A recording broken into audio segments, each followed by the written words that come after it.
behind a 16-run onslaught led by the surging Nate McLeod. And dominating pitching capped by Tim Hudson's one-hit masterpiece. Tonight, they look for the series sweep of the Brew Crew next.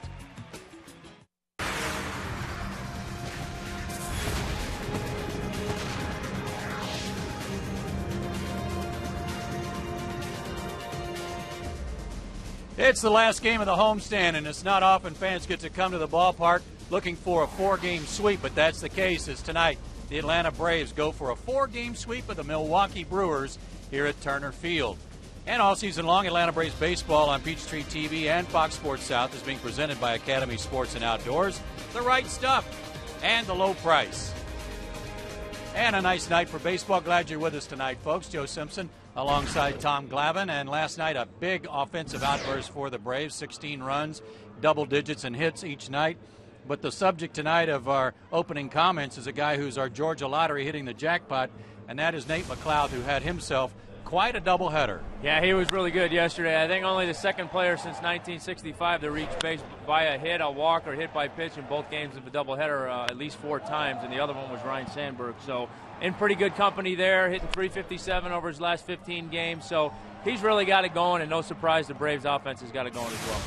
His numbers in recent days in this series in particular has helped the guys at the bottom of the order really do some damage. 6 extra base hits, 9 RBIs. They've scored 10 runs. That's part of the reason the Braves have a chance to get all 4 games of this series. They're 2 games over 500 since they were 3-1 at the beginning of the year. And another guy who had a good night last night was near perfection, and that was Tim Hudson. We'll talk about his outing when we come back.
Fourth game of this 4-game series between the Braves and the Brewers, and Game 3 last night, second game of the doubleheader. We almost witnessed perfection with Tim Hudson. Well, he was really close to the statistical perfection, but I'll tell you what, you can't do a whole lot better than what he did last night.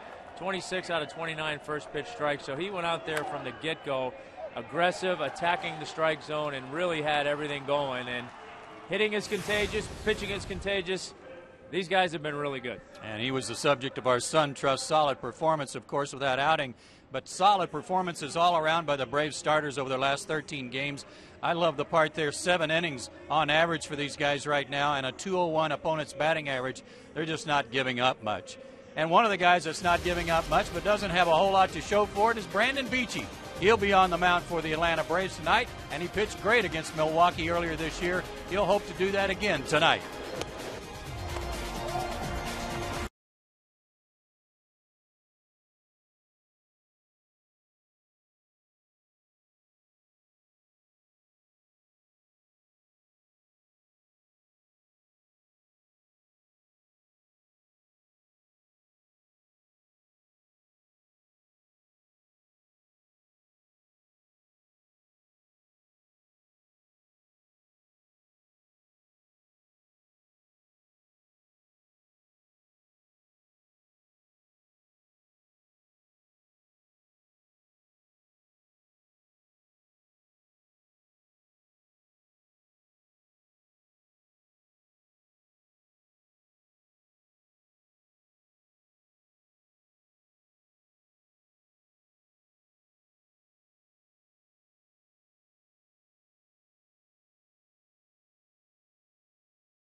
Academy Sports and Outdoors, by AT by Delta Airlines, by the Georgia Lottery, and by Hardee's.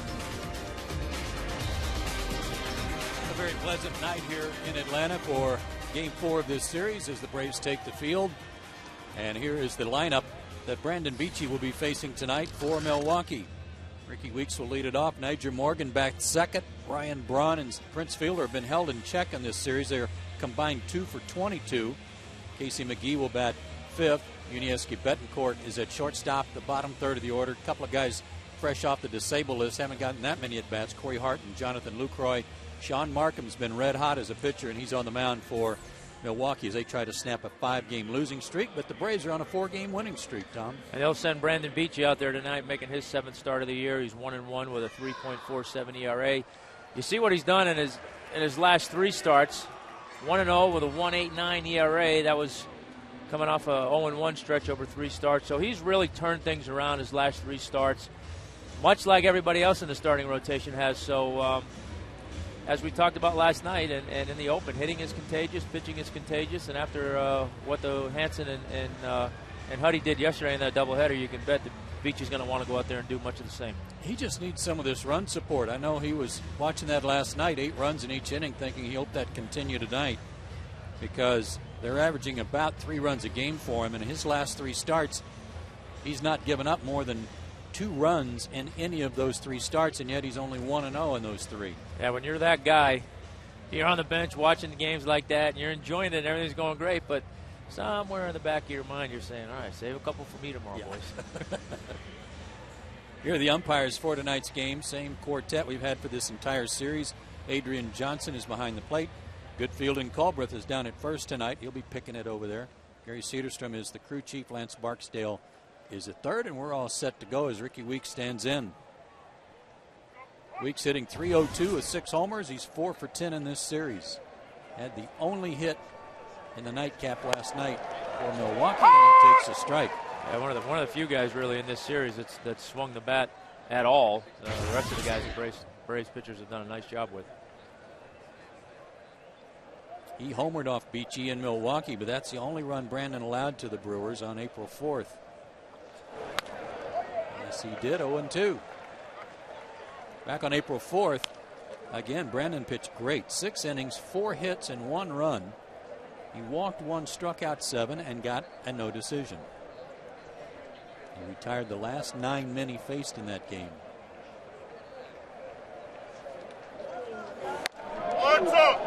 Good fastball, just missed. And he'll hover around 93, 94, and sometimes pop a 95 up there. Yeah, with that delivery, he doesn't look like much, and then the ball gets on you in a hurry. Like that. And just like Hansen and Hudson last night, Beachy starts with a strikeout. Talk about it all the time. That high fastball, awful hard to lay off. Looks real good to the hitter, but you just can't catch up to it, especially when it's 93 miles an hour. Niger Morgan gets the start in center field. He was 0 for 4 in game 1 last night. Didn't play in game 2.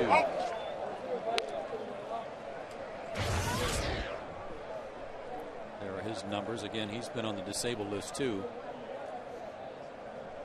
10 for 26, 2 doubles, 2 triples. 1-1.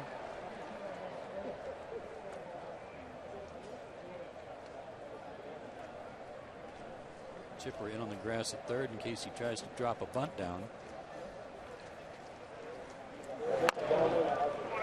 Hinsky a little tight in there at first base too. And Eric beginning to back up a little. Just underway. Glad you're with us from Turner Field. 3-1. Brandon's last start, another one of those good ones against St. Louis. Went 7 innings, only gave up 2 runs, but got no decision. The team lost that one 3-2. Full count. Not sure why on a 3-1 count when you're expecting a fastball you'd want to fake a bunt. I'm thinking you'd be hacking right there. Looking for a walk, I guess. And he only got 1 swing as a result and didn't make the best of it.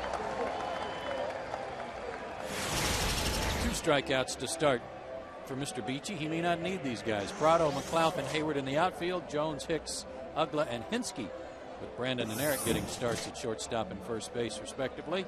And Brian McCann in the lineup doing the catching. Alex Gonzalez and Freddie Freeman getting a night off. Ryan Braun, 1 for 11 in the series, but hitting .330.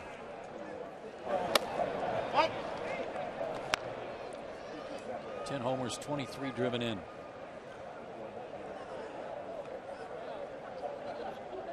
Well, this guy and Prince Fielder are the 2 guys you identify in the series that you want to let beat you. Braves pitchers couldn't have done much better against them.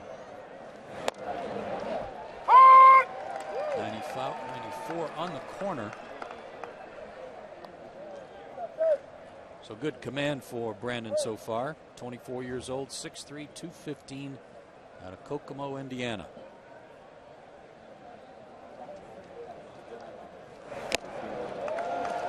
One and 2, another good fastball. Yeah, they've all been late on that fastball so far.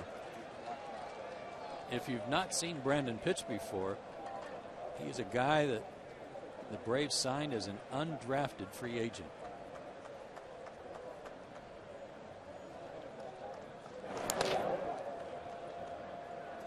Two and 2. For an undrafted free agent, you can't make the ascent through the minor league systems much faster than this guy did. It's hard to do it as fast as he did when you're a #1 pick. Yeah, you're constantly having to prove yourself if you're an undrafted free agent, because people keep thinking that it might be a fluke. Exactly. Struck out the side. What a start for Beachy. 1, 2, 3, go the Brewers. Braves are the longest winning streak in baseball right now. We'll try to improve on that as they come to bat in the first.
Try to accomplish that. Leading it off will be Martin Prado and Jason Hayward batting second. Chipper back in the lineup batting third. Brian McCann, the cleanup hitter.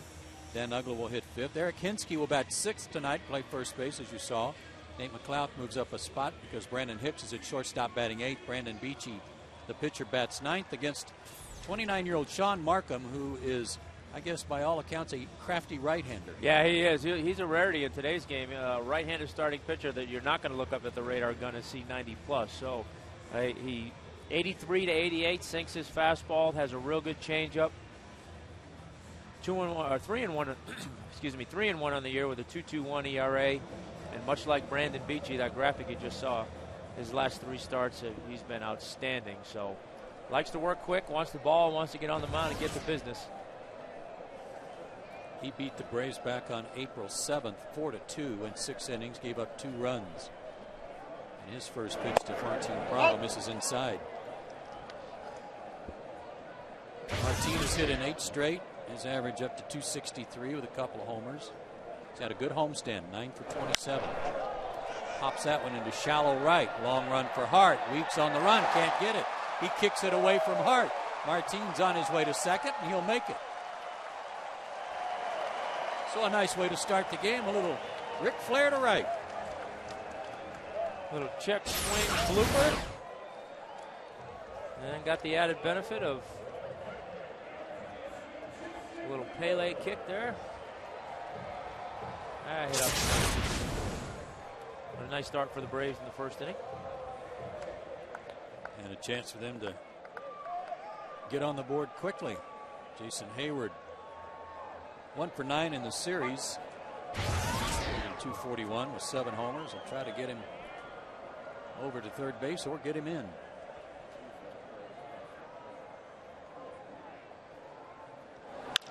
There's the ground ball to move him over. Nicely done. Runner at third with 1 out for Chipper.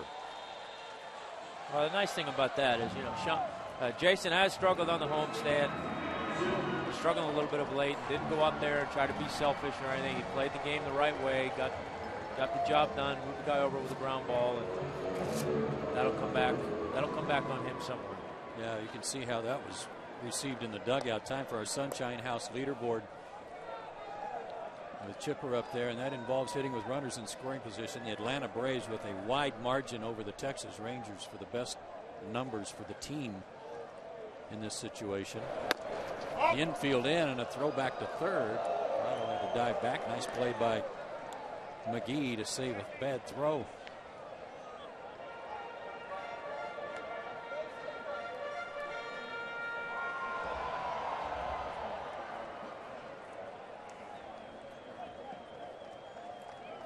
On April 7th, when Markham beat the Braves, Chipper didn't play, so this is his first look at him.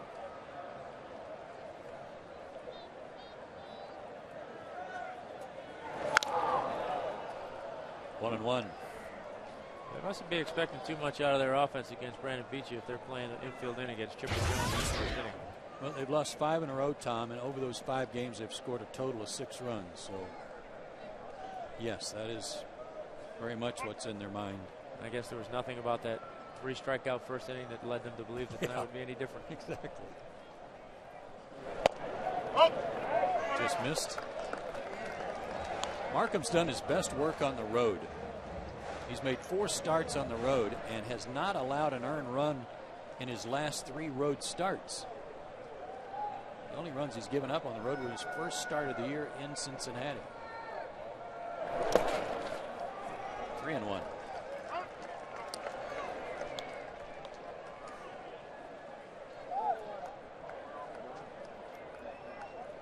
Two and 1 and 109 on the road. That's pretty salty. Yeah, with 180 opponent batting average, I guess. So not only is he not giving up any runs, he's not giving them many chances to score any runs. And he's 20 and 14 in his career on the road. On the right side, the fielder charged the ball, and that forced Prado to freeze, so the runner can't advance. And there's, I think, Sean Markham at his best, Tom. A 3-1 count for Chipper, but he was fooled and kind of rolled over the top of an off-speed pitch. Yeah, he's not going to just lay a fastball in there behind the counter, especially with runners in scoring position. Like I said, he's got a really good changeup that he relies on a lot. So if you're a hitter going up there, you've got to be patient. You've got to make him throw strikes, and you got to make him get that changeup up, because when you're in typical hitters' counts, you can expect to see some kind of off-speed.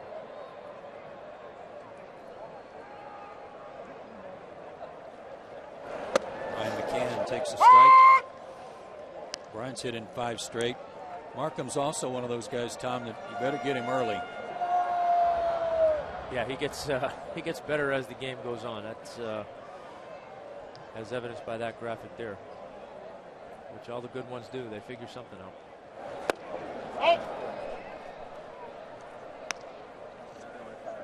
And similar for Beachy too. I think the bulk of his runs he's given up in the first inning. So you figure if both these guys can get through the first inning unscathed, then we can settle in and expect to see a lot of zeros.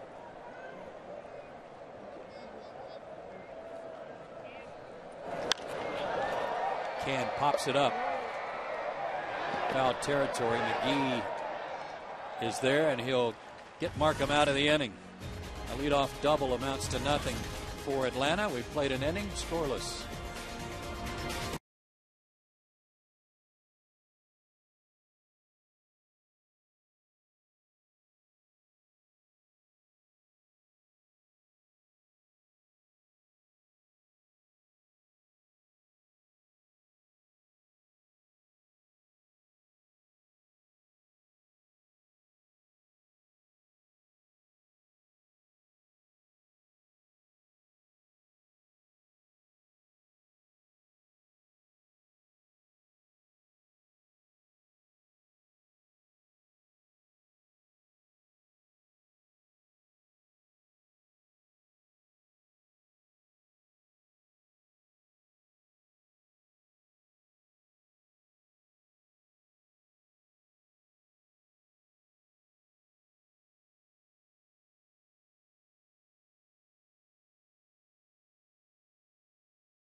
Turner Field. Time now for our AT U-verse trivia question. Tonight's question involves Prince Fielder. Braun and Fielder are two of only 3 Brewers to record 3 straight 100 RBI seasons. 3 straight 100 RBI years. Who's the other guy?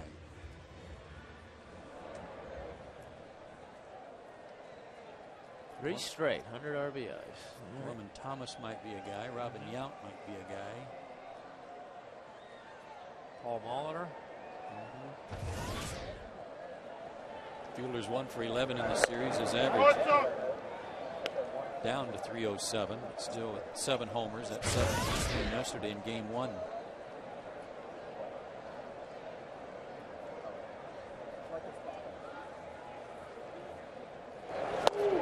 Good changeup.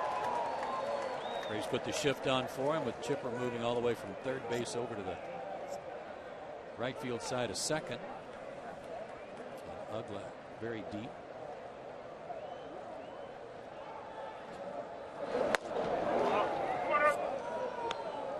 The home run he hit yesterday broke a 59-inning homerless inning streak for the Braves pitching staff.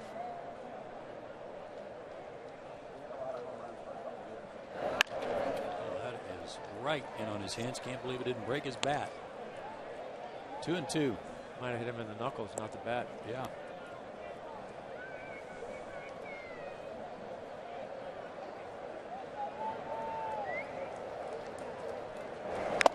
Breaking ball, strikeout number 4. 4 up, 4 down, 4 swinging strikes. After that fastball in on the knuckles. Nice, slow breaking ball. Off speed. Change where his eyes are. Get him to look up a little bit. That's a nice pitch to follow that fastball in with.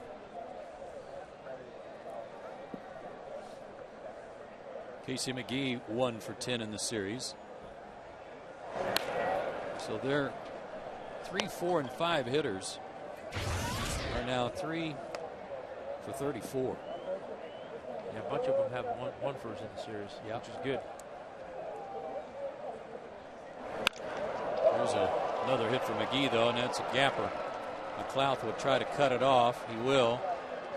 But McGee's got a 1-out double. First hit for Milwaukee.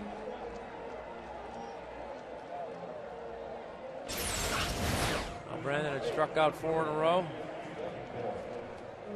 Tried to throw that slider down and away. Didn't quite get the finish on it that he wanted. It kind of stayed in the middle of the plate there. And McGee was able to drive it in the gap in left center field.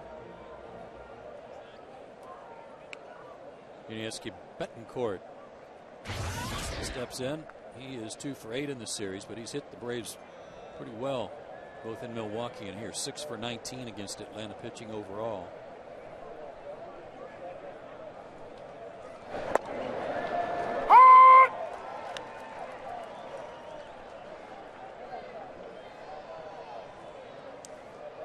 Freddie Gonzalez happy with the way his club is coming around offensively. He's got to like both sides of the ball right now, pitching and offense. Off the end of the bat, Pinsky, Tabichi, 2 down. McGee at third for Corey Hart. Fans take advantage of this one-day offer today only. Buy any prorated season ticket plan with a minimum of 2 seats for as low as $4 per ticket. That's right, I said $4. And get a baseball signed by an Atlanta Braves player. Order now by calling 404-577-9100 or buy online at braves.com/season tickets. Joyce Connor from Alpharetta just bought 4 field level seats and got a Jason Hayward signed ball. Way to go. Way to go, Joyce. That's a good deal.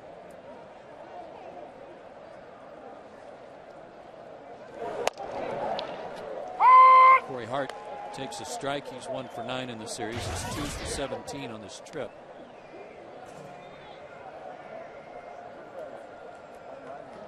Well, he had such a good year last year. He must be figuring he'll start off the way he did last year and get things going again. Yeah.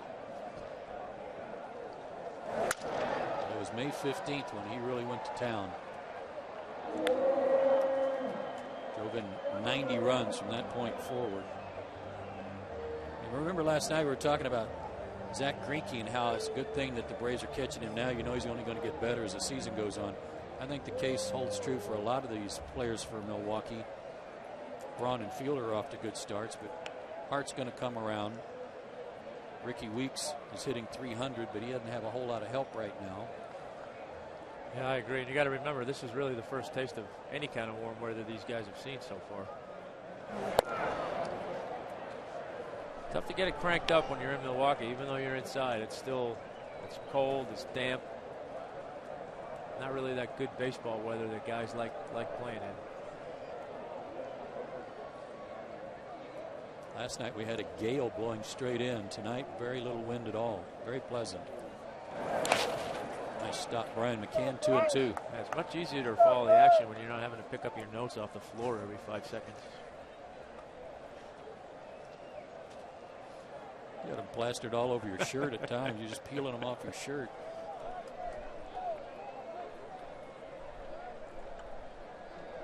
See how much I helped you last night?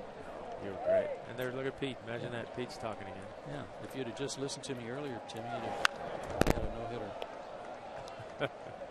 Still 2-2. Word on Peter Moylan's back is not all that encouraging. It's still bothering him. He's still walking a little crooked. He's had a couple of MRIs. Yeah, the fact that he's this far into it and still hasn't started throwing yet is not a good sign. Full count after being ahead 0-2. Jonathan Lucroy, the catcher, on deck.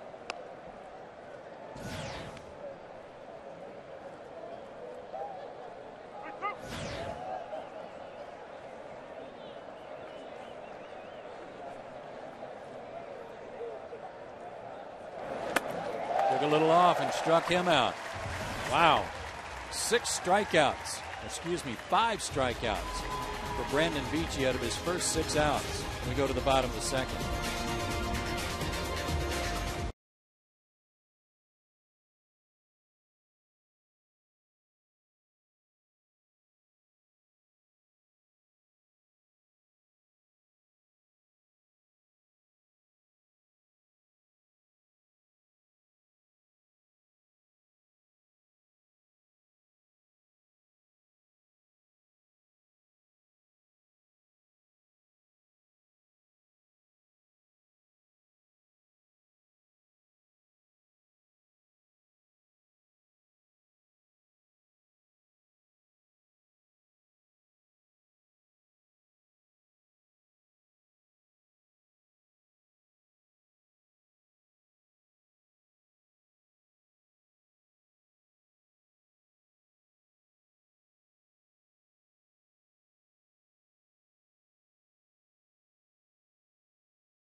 Brought to you by Jameson Inn, ranked #1 in customer satisfaction nationwide for 6 straight years. Experience all the comfort and amenities you expect at an unexpectedly low price. Jameson Inn. Live large, pay less.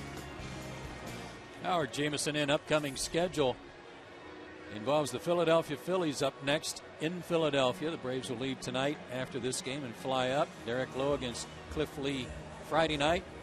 Jair Jurgen's undefeated against Roy Oswalt on Saturday. The Braves have not announced their starter for Sunday night against Cole Hamels. Probably Hudson or Hanson. One of those guys, whoever pitches, will have to work on a short rest. Dan Uggla leads off the second. Takes ball one. He's had a good series, 5 for 12.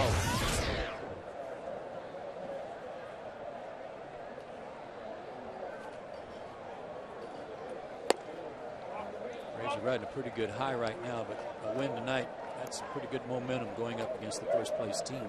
Yeah, it really is. After a tough opening weekend against St. Louis, to be able to rattle off 4 here and then going to Philly would be nice.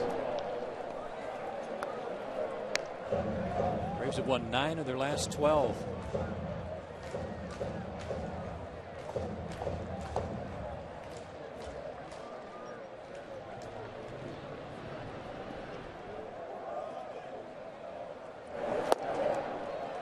Good off-speed pitch, 2-1. Uggla, Hensky, and McLeod here in the second inning.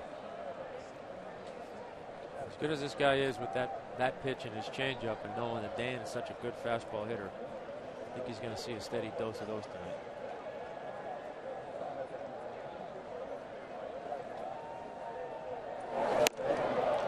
Struck him out. First strikeout for Markham. And speaking of the Phillies and the first place Phillies, take a look at the National League East standings. That includes Florida's loss today to St. Louis. They've fallen a game and a half back, and 4.5 back. Yeah, the Braves have been playing well. Unfortunately, so has everybody else in the division.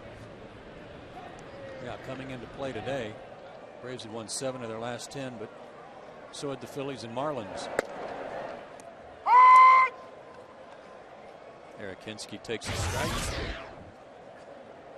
1 for 5 in the series, 2 for 7 on the homestand.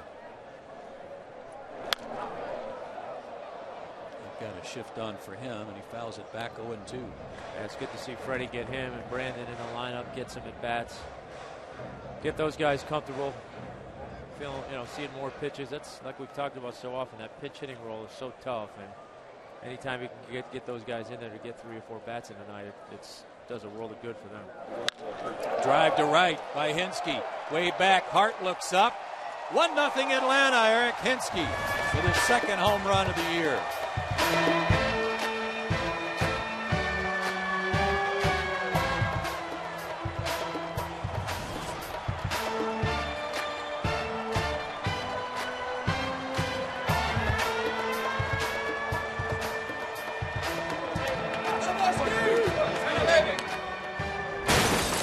Nothing Atlanta. Of course. Tried to go fastball in and left it over the middle of the plate, and Eric didn't miss it. That is an 0-2 cookie for Eric Hensky. He went up to him. You're going to pay. Yeah, hitters really like those 0-2. Nate McLeod hits one in the air to right, but not deep enough. Corey Hart is under it, and yesterday's hitting hero, as Tom told you, on base 8 times in 8 trips to the plate, flies out here tonight. What'd you say, 19 when? 1965, according to the Braves game notes. He and Ryan Sandberg, the last one to do it back in 1992. Reached base every plate appearance of a doubleheader. Brandon Hicks steps up and he goes after the first pitch. Hits it hard, but not hard enough, and Ryan Braun tracks it down. But the Braves get on top on the home run by Hensky. We go to the third inning, 1-0 Braves.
Right now, he may not need anything more than that. He's had the strikeout pitch working so far tonight.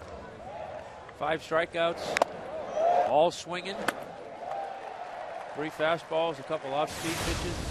Well on his way to his career-high strikeout of 9, so see if he can keep that going. Jonathan LaCroix looks at a strike. 0 for 4 in this series. But hitting .314 as you see.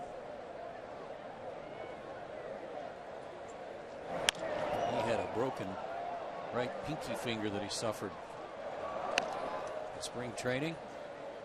So he's just come back and he's 16 for 51. A couple of doubles and a homer.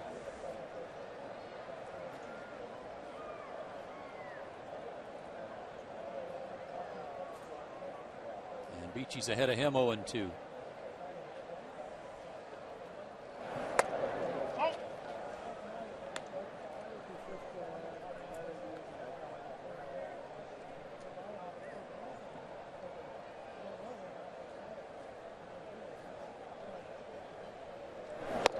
Struck him out.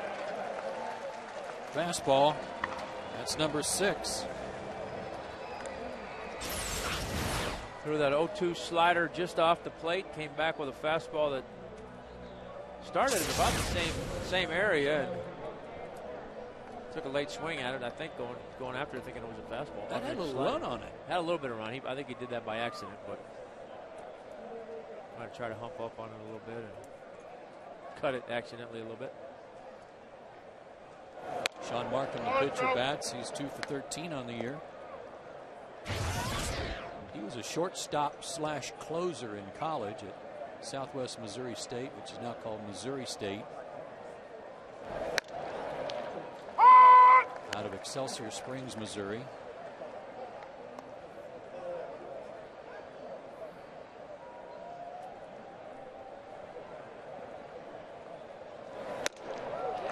One and 2.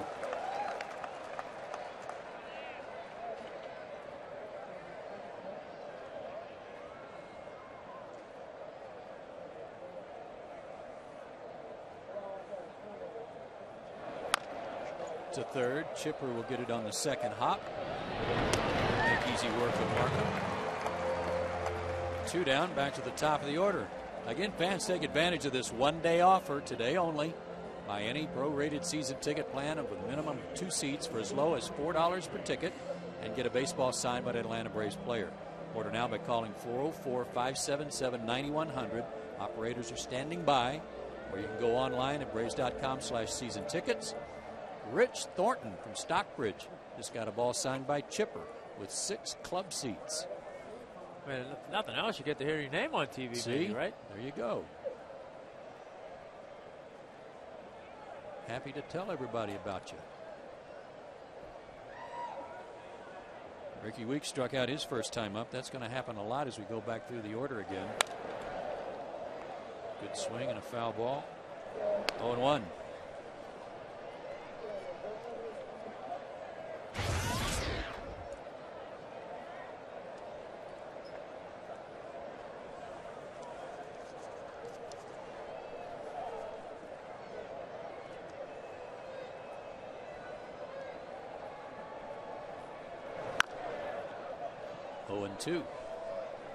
Again.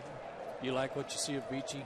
I do. Not just tonight, but overall. No, I do. I tell you what, first chance I really got to see him was this year in spring training, and honestly, I liked him so much. I like his delivery so much. I went home and started teaching my boys that delivery because it is so simple. There's no moving parts, and I just love his delivery. It's so simple, and that's why I say they can fools hitters so much because the ball gets on you in a hurry.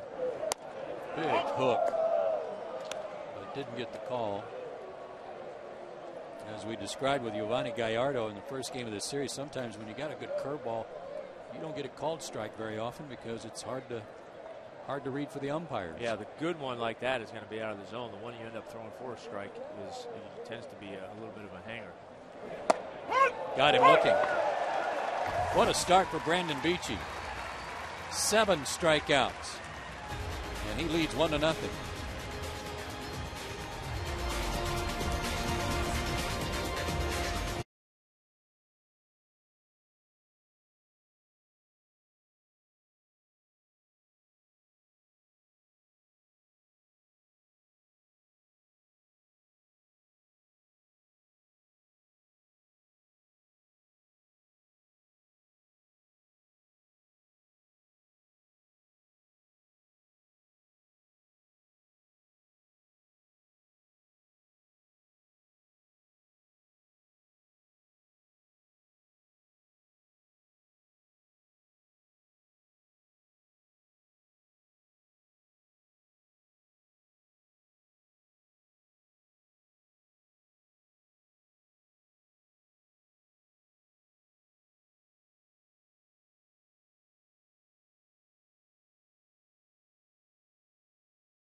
Braves up 1-0 on Wisconsin native Eric Hinsky's second home run of the year.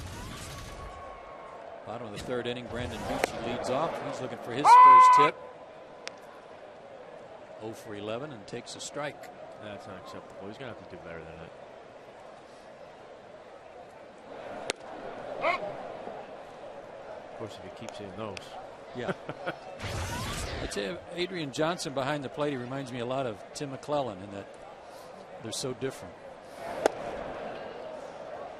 It's exactly the same right up until the pitch is thrown. Yeah. Adrian really barks it out and lets you know.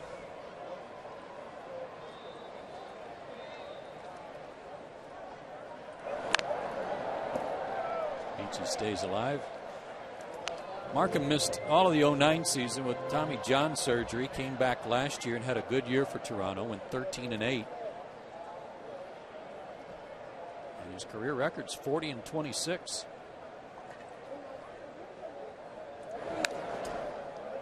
He came back after, excuse me, Joe, came back after Tommy John and had a his career high in wins, innings pitched, starts, strikeouts. So he bounced back well from the surgery.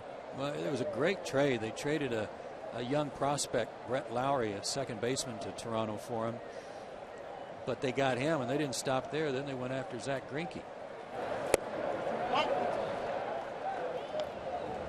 Yeah, I think we're definitely catching these guys at the right time. They got the makings of a good ball club. They got a good starting rotation.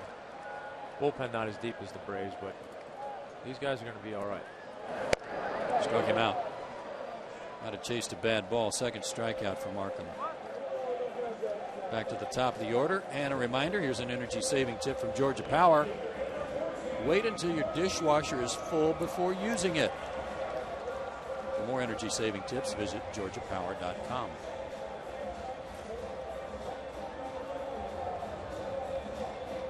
Martin Prado. A little bloop out behind first base. His first time up. It dropped and it got bumped by Ricky Weeks and allowed Martin to go to second. Hayward moved him over to third base with a ground out, but Chipper and McCann couldn't get him in. That's a good sign for the Braves' success when he gets base hits. 6 for 15 in this series.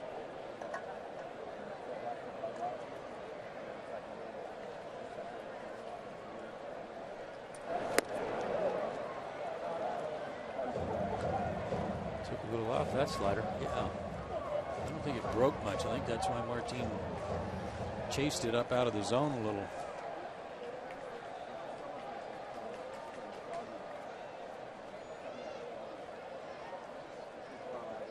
Markham was a third-round pick in 2003 by the Blue Jays. Good cut there by Martin. Still 1-2. 85 on that fastball, and that's about the top end for him. 85 to 86, maybe 87. Yeah, he might hit 80, 87, 88 with a four-seamer, but that sinker, yeah, it's 83, 85. Good movement, good location. He's coming off a brilliant start against Houston. The only win that Milwaukee had in Houston. In fact, the last win they had on the 29th of April, he won it 5-0. 7 innings, a 3-hit shutout ball. 2 walks, 6 strikeouts. Tapper to third. McGee charges, throws, and got him.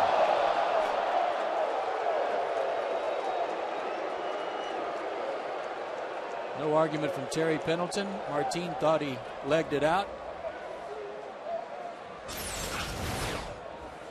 Well, he's been involved in 2 close plays over there now this series. Ooh, I don't know.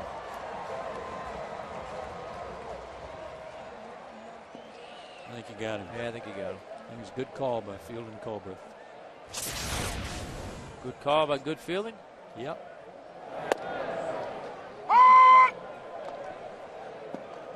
Jason Hayward moved to runner up last time up. 1 for 10 in the series. 0-2.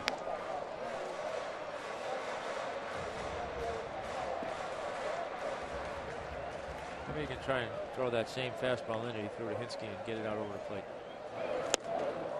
Instead, a changeup and a beauty. He's got his third strikeout. Braves go in order in the third. They lead 1-0.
By the Home Depot, by Academy Sports and Outdoors, and by Joel and Associates.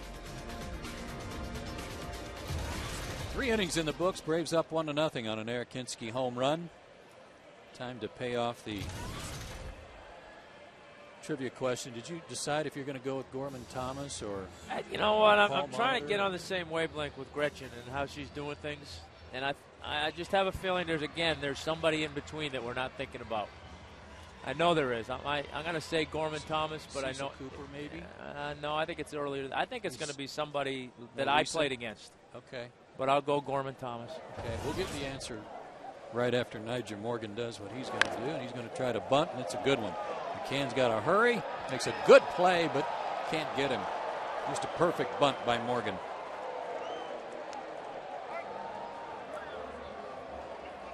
No matter how close Chipper was playing on that one. No, sometimes you can do everything to prevent it, but they lay down a perfect bunt. Brian made that a lot closer than I thought it was going to be. Freddie Gonzalez is out arguing, and I'm just asking for a replay because it looked like Nigel Morgan was out of the batter's box. Look at it from center field. Point of contact, he is way out. Way out of the box. Good pickup by Freddie Gonzalez to argue the point.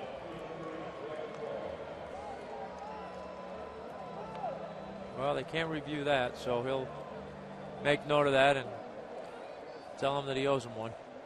That's one of those where the first or third base umpire got to be keeping a close eye on that.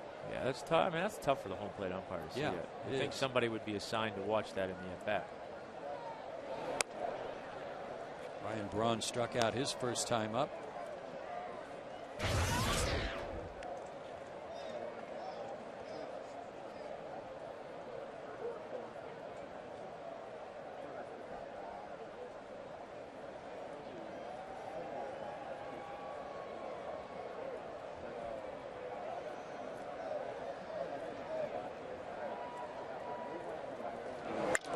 Hard hit. Chipper with a diving catch. Woo! Nice play.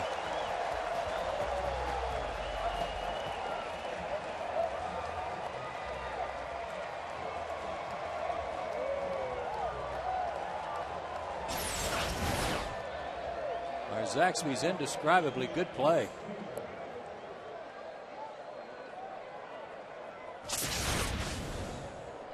We didn't have to see the replay. We all saw it. Re-rack it and give it to you in a second.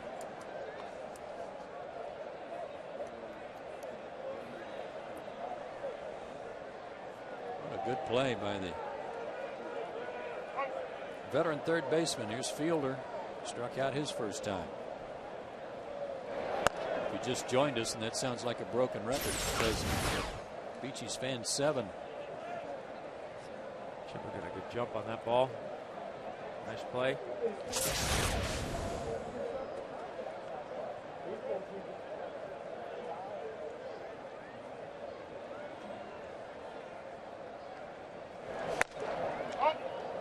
Two and 0 to Fielder.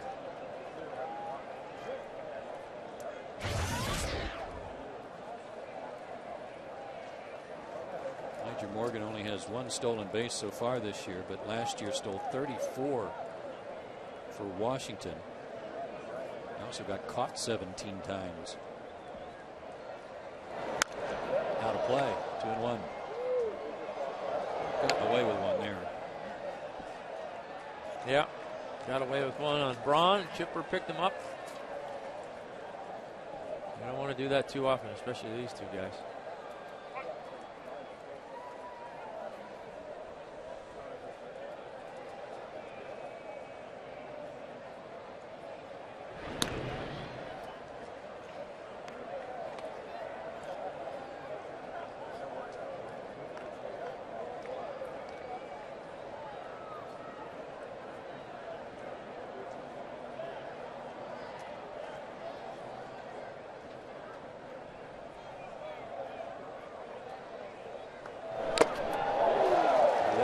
By him, 2 and 2. Laser Baker always good at anticipating action on the field. Just pointed out that if Morgan tries to steal, he could get thrown out, and you'd write it in the scorebook 2-5 at second base with Chipper's covering. Look out. Casey McGee. Ball almost got him. With this shift, it'll be similar to, I forget when we saw it, but we saw it earlier this homestand, I think, where with this shift, if Niger does run, somebody's going to have to make sure they take off and cover third, because if they don't, he could just pop up and keep on going.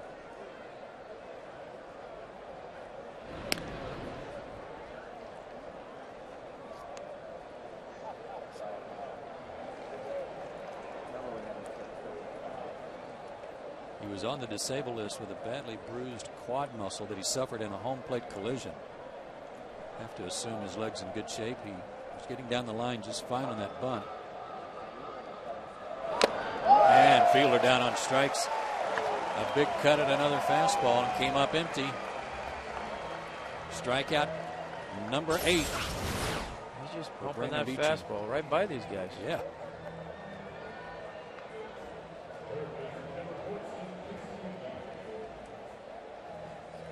I love it. Being aggressive with the fastball to these big boppers. Casey McGee hit a double for the first hit for Milwaukee in the second inning. That was after Beachy struck out the first 4 he faced.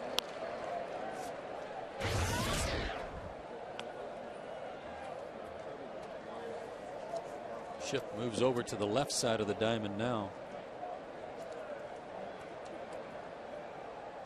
Brandon's already tied his season high in strikeouts with 8. Morgan goes, but he went too early, and Beachy got a heads up from Eric Hinsky, stepped off, threw him out. Great presence of mind from Brandon Beachy to get Morgan.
top 1-0. And here's our McDonald's fan of the game.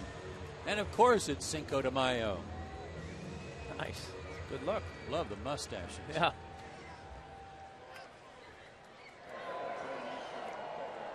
Looking good, and they're enjoying the Braves being ahead. Heart of the order up for Atlanta. Chipper grounded to first his first time up with a runner at third. Couldn't get the runner in.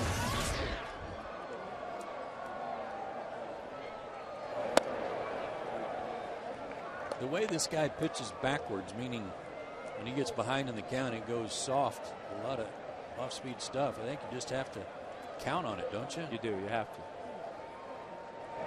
Even at the expense of maybe taking a 3-1 fastball or a 2-0 fastball once in a great while. And the trouble is that even if you're looking for that off-speed stuff, it's still hard to do everything right mechanically and be patient and way back on it and be content with taking a single the other way. Chipper's taking all the way, and it's 3-1.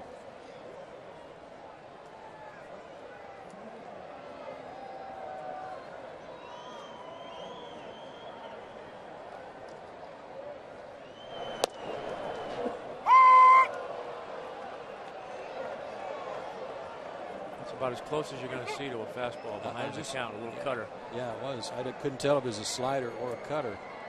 But down and in, good pitch, full count. Change up, and that's the pitch that Chipper rolled over the top of first time up. And even with that, it's stiff. It's just, you can know in your head of heads that, okay, he's just not going to throw a fastball. Hitters are still geared to not get beat by a fastball, so it's so hard to trust yourself and trust that you're guessing right.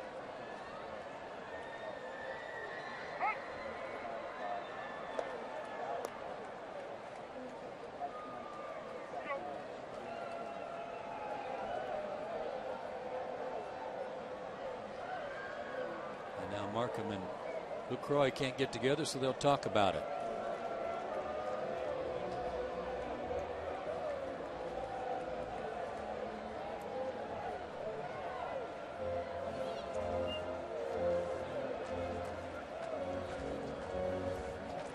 That upsets Markham a little bit because he likes to work fast. Yes, he does.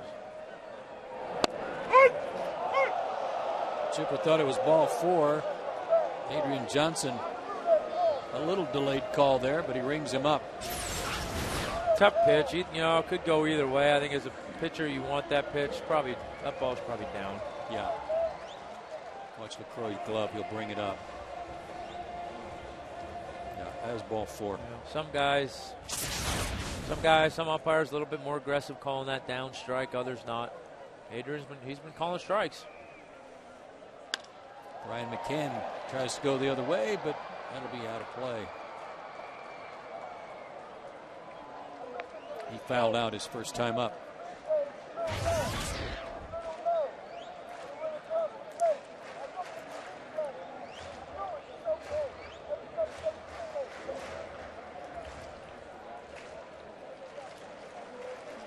A 377-foot homer from Eric Hinske in the second inning. The only run of the game so far as McCann falls behind 0-2. Is that official or unofficial measurement? That was pretty much official. Laser Baker had his rangefinders out.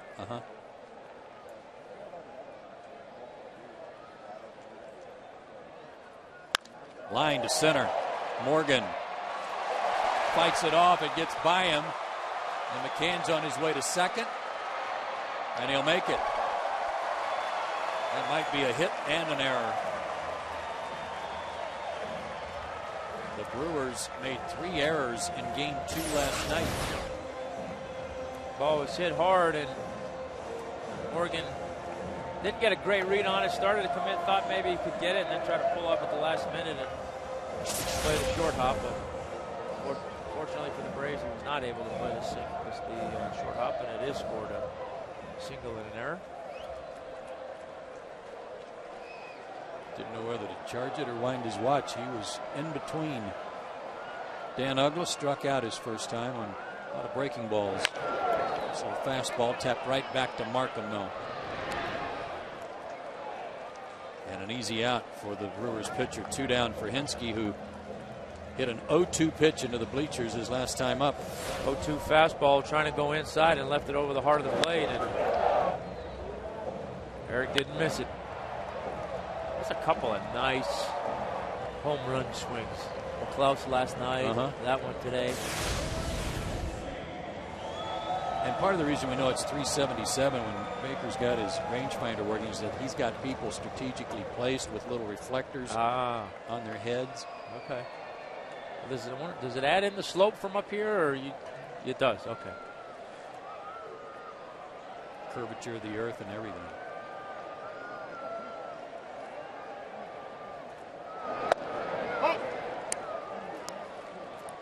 You know, Eric's got a lot of family and friends watching back in Wisconsin.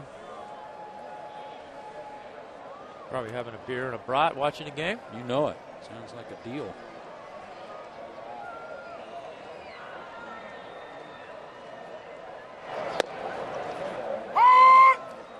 Being patient here, and he watches a strike go by. 1-1. 6'2", listed at 235. Eric's all of that. As Chip likes to say, the masha from Menasha.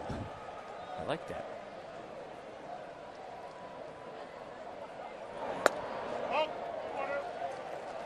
Fastball, he tried to run away from Eric, but off the plate, 2-1.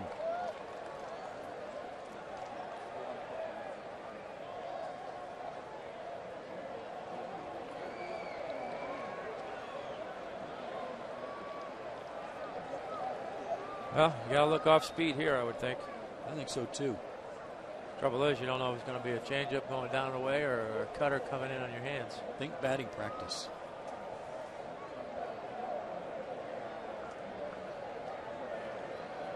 Going with the cutter.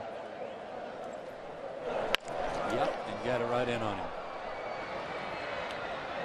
Executed his pitch perfectly and gets out of the problem after the single and error. Still 1-0 Atlanta. 3-4.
With the Braves on top 1-0.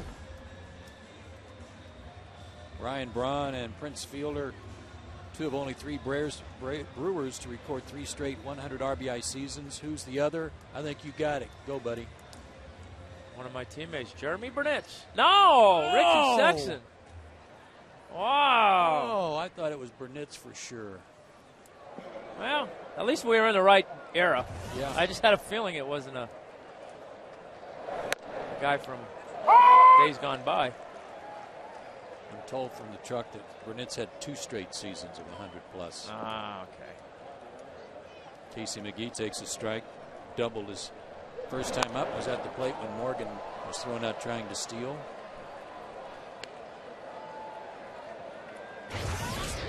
Jeremy Burnett's was not one of those guys to take 2 and go to left, was he? No. Nope. He was lift and separate. Yes. All or nothing.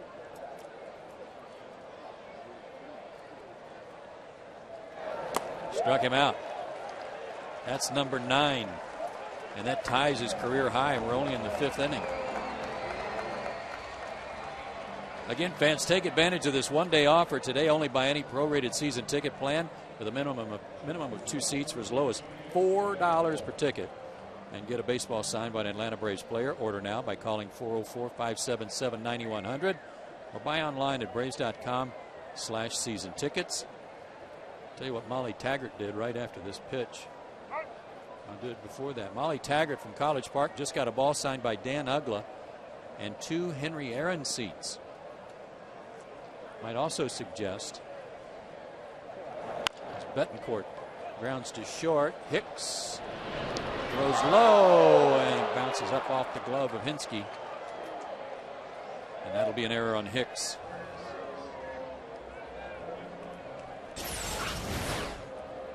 Well, got to it okay and tried to make the throw on the run and just a little bit in the dirt. Kind of caught Hinsky on the heel of the glove. Didn't look like Brennan had a good grip on the baseball. No, and that's that one when you don't get a good grip, you try and stutter step one more time, but with Betancourt's speed, he didn't have time to do that. You just got to take your changeup grip and throw it and hope it gets there. Corey Hart struck out his first time up. Well, the Braves have been playing great defense. And it's the first error they've made in this series.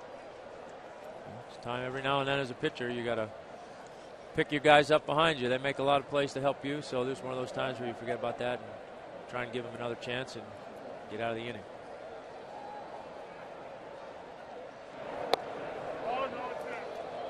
I was going to make a suggestion to you folks that are calling in for those season ticket plans. You might check out what's available out in the field pavilion out there where those home run balls are hit, because those are referred to as the Braves Baker Flector section. You know, if you get a reflector to sit out there, and he can use his laser radar to find out where the homer was hit. There's a laser. And Betancourt going first to third on Prado, who had to go over to his left to get that one. And after the error, the Brewers are in business, first and third, 1 out.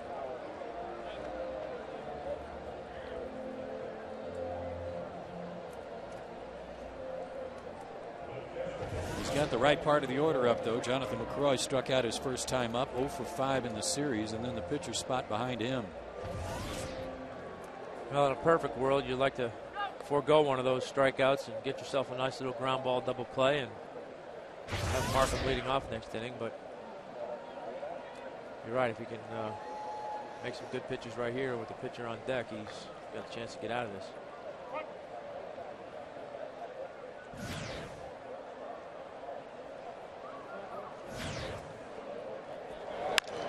Instead, a fly ball to center should be deep enough to get Betancourt home and tie the game, and it will.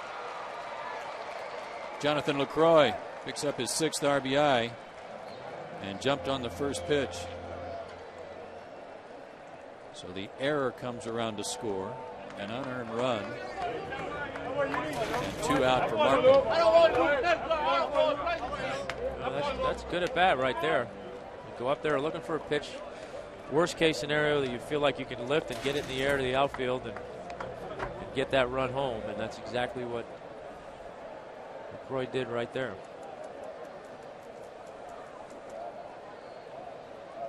Keep an eye on Hart. He can run. Probably not with the pitcher up there, though. If he gets thrown out, you have the pitcher leading off.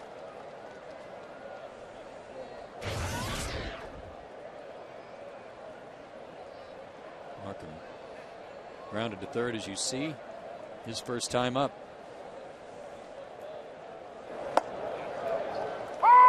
2.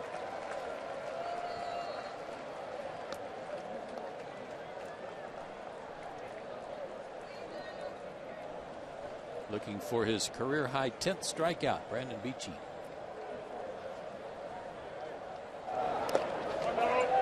Runner going. And the ball in the dirt gets away from Ugla. Hicks is backing up, but Hart's going to make it to third. Ball skipped away from Ugla toward left field, and that's what allowed Hart, on a good read, to make it to third base. Yeah, Mac did everything he could do. Found it quick, had a chance. Ball just short hopped Ugla a little bit, and now that's going to put a little bit more pressure on Beachy with that runner on third, even though the pitcher's up there. You don't want to, last thing you're going to want to do is bounce one now. I'm going to give Hart a stolen base and an E2. Bouncer to short. Hicks makes the play this time, and the inning is over. I'm surprised they gave Hart a stolen base, though. He went on the wild pitch in the dirt. We're tied going to the bottom of the fifth now.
Sports South is being presented by Academy Sports and Outdoors. The right stuff, the low price. Joe Simpson along with Tom Glavine. Glad you're with us tonight from Turner Field. Tie ball game now. An unearned run pushed across by Milwaukee in the fifth. And for the Braves, bottom part of the order, McLeod, Hicks, and Beachy due up against Markham. Now the bottom of the order has been pretty dangerous, so maybe they can get something going here. It's only the fourth unearned run allowed by Atlanta this year, to emphasize even more how good the defense has been.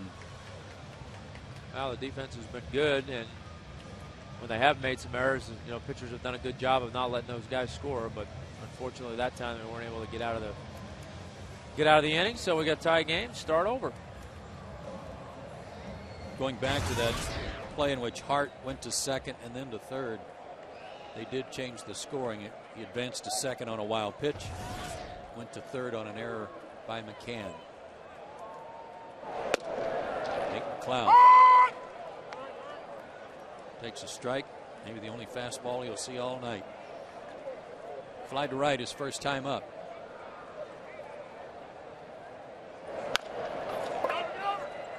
Two hopper to fielder, one out.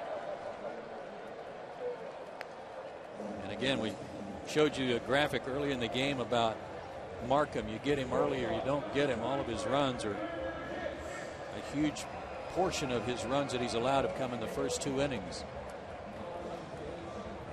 He's settling in right now, making some good pitches.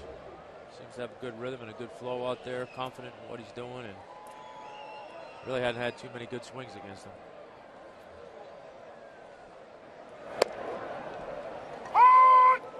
Brandon Hicks got his first hit in the big leagues here Sunday against the Cardinals. It was a big hit, too. Seems like it was a month ago. I know. Tied the game.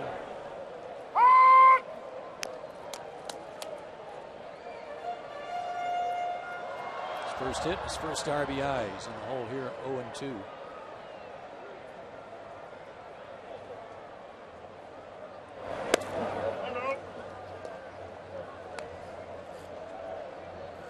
Even his changeup has a little slider break to it. I was just thinking, he's so confident, so good with that, just a little bit farther out there. Just make him reach a little bit more. Like that. Excellent command. He has his 5th strikeout. And Brandon Beachy will be the hitter. He struck out his first time up.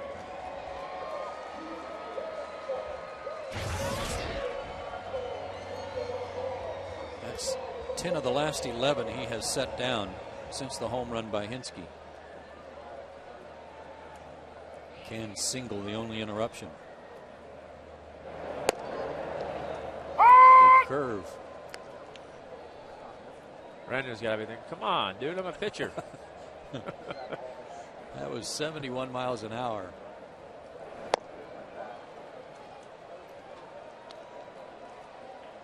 Well, it's true to the scouting report. Changes speeds on everything and works fast.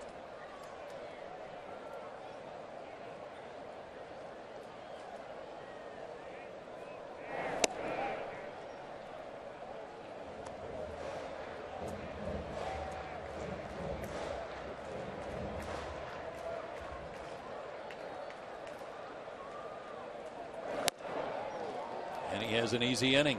6 strikeouts for Markham. We've completed 5 innings. It's tied 1-1.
Time for our Home Depot know-how question of the game, and it comes from Maggie Casey in Albany, Georgia. What's the difference between batting average and slugging percentage? Good question, Maggie, and here it is to the best of my ability anyway. Batting average is purely base hits divided by at-bats. At-bats don't include walks, hit-bats, sacrifices.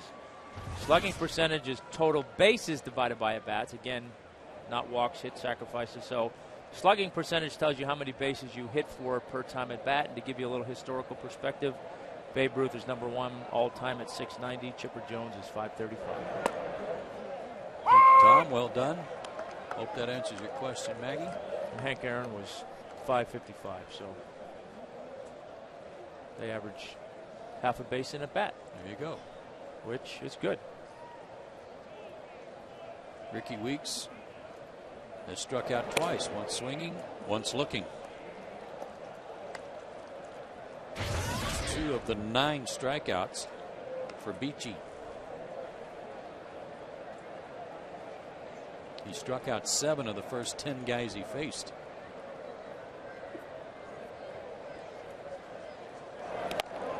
But he's hoping the recent run of offense for the Braves picks up from this point forward. Atlanta, over the last 12 games, has averaged almost 6 runs a game. I wouldn't count on it if I were him, the way this game's shaping up.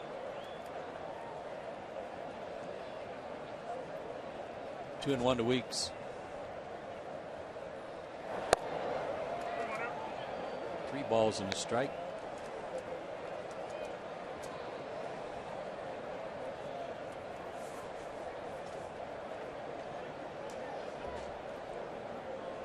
Freddie Freeman, Chris Medlin talking it over. And a free pass. First one of the night issued by Beachy, and it's to the leadoff hitter in the 6th. Yeah, and obviously you don't want to walk the leadoff hitter, and certainly in a game like this where it's shaping up to be, the runs are going to be at a premium, you certainly don't want to do anything to not make those guys earn their way on base. So got to regroup here a little bit. Got a tough man at the plate to double up, so see if you can hit it at somebody, or worst case scenario, get the out and have Ricky Weeks standing where he is right now. He may be bunting again. Keep an eye on his footwork. If they get the third base umpire to watch his feet, they can see again he'd be out of the box. The rule states that as a hitter, you have to make contact within the batter's box. If you step out of the box and make contact, you're out. He got away with it his first time up.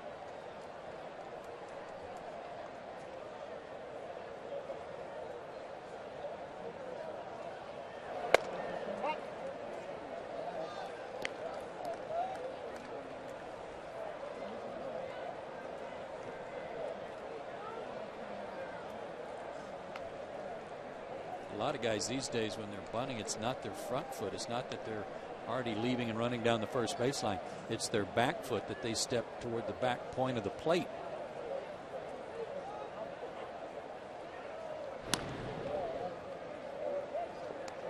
Yeah, especially for guys like this, fast runners, more comfortable pushing the bunt to the other side of the field. They're trying to get in and get as close to that plate as they can and increase that angle so they have a little bit more room to play with down the third base line. Knocks it up. McCann got spun around, but he made the adjustment and made the catch.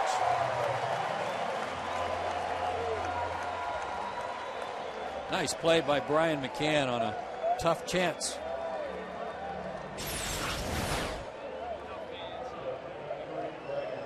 Yeah, sometimes with guys that are good bunters in terms of bunting for base hits, it's a little bit more difficult for them to lay down the sacrifice bunt because they're still in that mind of wanting to make a good bunt and get a base hit, not so much just, Look at the back foot too, Tom. Yep, he was well in the strike zone. They get a little bit too base hit happy instead of just doing what you're trying to do, which is sacrificing yourself for an out, move that runner up 90 feet, and let your big boppers go to work. Especially when you've got Braun and Fielder, who are so important to your club's offense. You got to rely on them. You got to get a runner into scoring position for them. Yeah, you have to. So now it'll be interesting to see the game within the game if Ricky Weeks tries to steal second base and get himself in a scoring position that way. He has 3.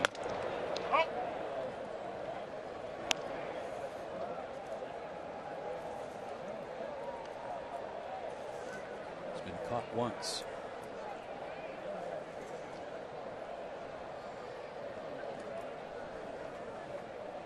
Atlanta pitching has done a real number on the number 3 and 4 hitters for Milwaukee in this series.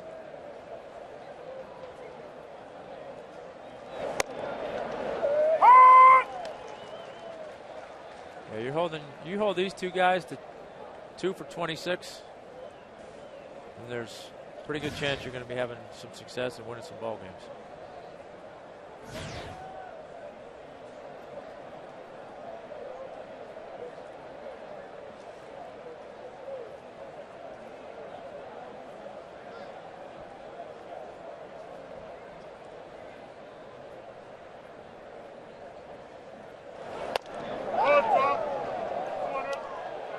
See him double up on the fastball.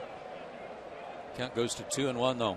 You see one of the things that Brandon's doing to try and control the running game. Sometimes it's not about, guys are trying to be quick, and that's a good thing because you want to give your catcher a chance to throw, but a lot of times it's just varying your times to your times that you make your pitch. You hold on to the ball for an extra second or two, and that's what he did that last inning when the guy took off early and he stepped off and threw him out at second. Just very, sometimes you get in that mode where the runners are reading your time on the mound, and if you're get the ball and 1, 2, 3 go, the runners are seeing that. So every now and then you mix in a 1, 2, 3, 4, 5 hold, then you make your pitch. You're disrupting what he's seeing over there, and you might get him to jump early, or you might get him not to go at all because you buried your cadence. Out of play, and the count 2-2 to Braun.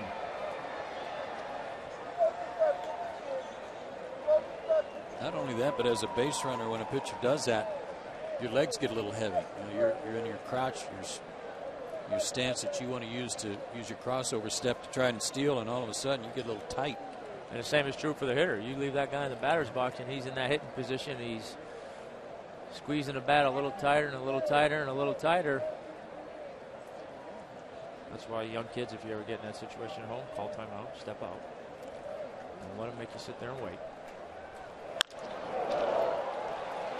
That's a base hit through the middle, but Weeks had to wait and make sure that it wasn't caught, so he'll only advance to second.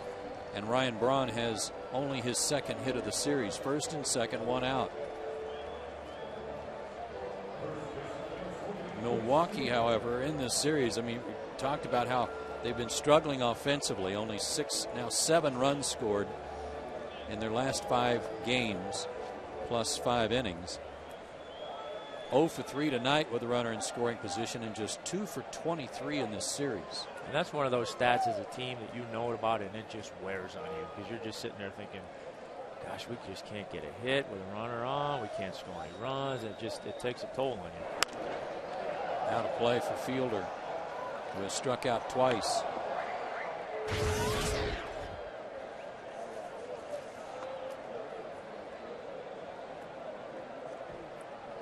Milwaukee's only hit into 15 double plays compared to Atlanta's 23. That's not many. Fielder's only hit into 2.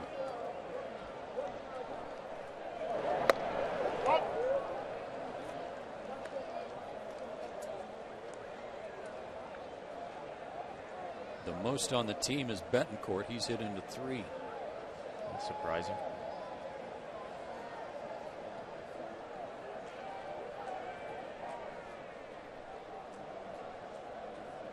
Good speed out there. Weeks at second, Braun at first. Off the end of the bat, foul.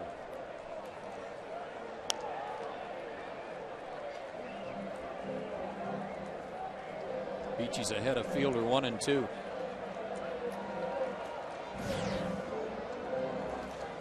Struck him out on a curveball swinging in the second. Got him on a fastball swinging in the 4th. Well, stands to reason he might try to get him with a change up here. I think after that pitch, he's going to. I'd be surprised if he tries something hard in here. Maybe in off the plate and then go back out, or try and hit in for strike 3.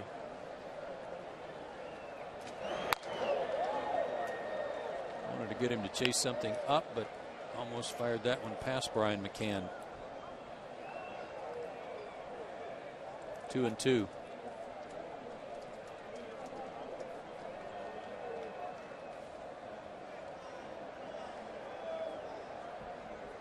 Good numbers, but not lately.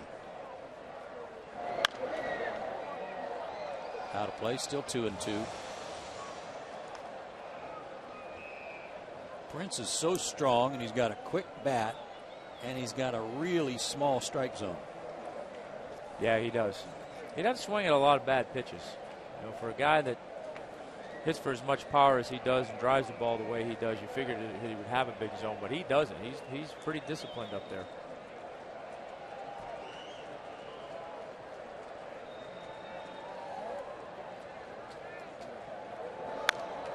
And he's battling to stay alive here. Well, as an example, with his production that you expect from him, coming into tonight's game, he'd only struck out 15 times this year in 114 at-bats, and Beachy's gotten him twice. Yeah, he's thrown 3 in a row outside now, 4 in a row outside, and he's gotten to a couple that were off the plate, so he's either going to have to make a pitcher's pitch or do something inside to get him off that pitch away if that's where he's trying to get him out. There's the change up, and he got a piece of that too. You know, the danger with that, like that pitch right there was probably 6 inches outside. I think it was on the white chalk of the right-handed batter's box.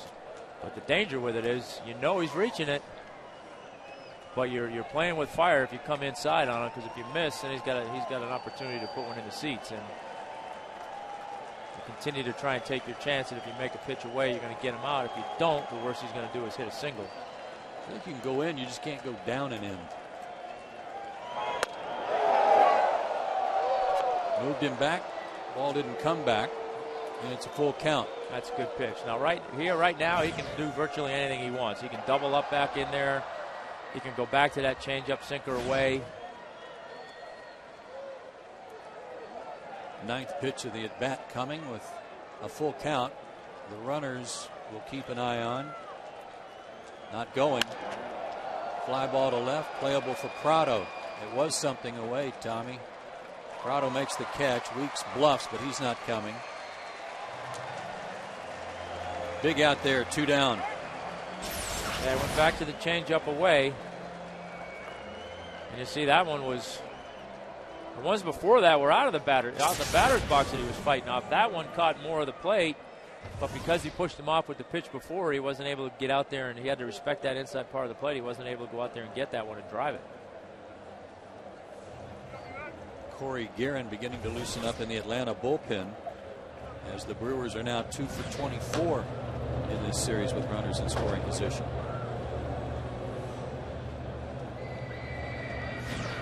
Casey McGee, a double and a strikeout. You've got force plays at every base except home, and the thing to keep in mind here with McGee is that he can't run. He is really slow, so it's imperative for the infielders to knock it down, and if you do, you still might have a play on McGee at first. They put a shift on for him. Pinsky, the only man on the right side of the infield.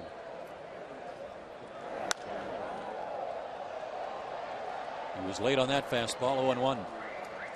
Yeah, that was a mistake right there. Brandon got away with. That walk by Beachy was only his second walk in his last 23 innings. He's had 27 strikeouts over the same span.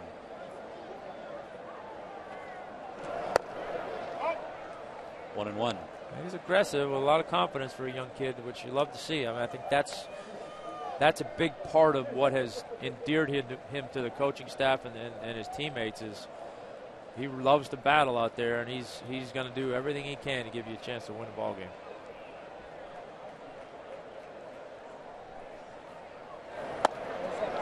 Right there, strike 2 call. He's so cool and calm on the outside, Tom. I mean, I'm not even sure the guy ever sweats. Well, we'll find out in the summer here. But no, you're right. Like you said, he's just very calm, knows what he's trying to do, and trusts himself to do it. Again, and tried to waste one high, but that was too high.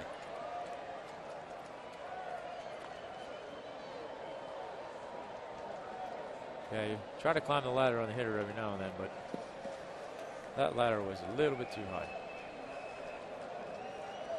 Well, same thing here. After that pitch, you can follow it up with the curveball, change up down in the dirt.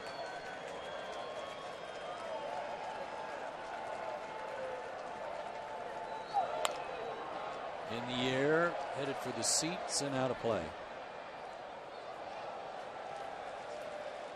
Well, Brandon did a good job early in this game of establishing his fastball, and he struck out McGee last time up. So with runners out there in a 2-2 count, McGee's got to respect the fastball. He's still got to adjust off the fastball, and that's why I think, like you just said, I think he could throw just about anything off speed here and get him out on his front foot. Yeah, I mean, from what I hear, I think hitters are geared to look fastball and fight off everything else. So in the dirt. That'll be the second wild pitch. And there's two runners in scoring position now. And a full count. You know, much like the fastball that he tried to go up and just overthrew it and threw it way high, similar right there where he's trying to go slider down and away, wants to finish it, wants to make it a nasty pitch. And it's just you instead of throwing the pitch, you try to overpower the pitch, and then you spike it in the dirt. A discussion here with first base open and a 3-2 count. Don't need to give him anything too good here, do you? No, I mean, I like that left pitch that he just threw. Just instead of trying to throw it 90-mile-an-hour slider, just throw it 85, 86 and let it do its thing.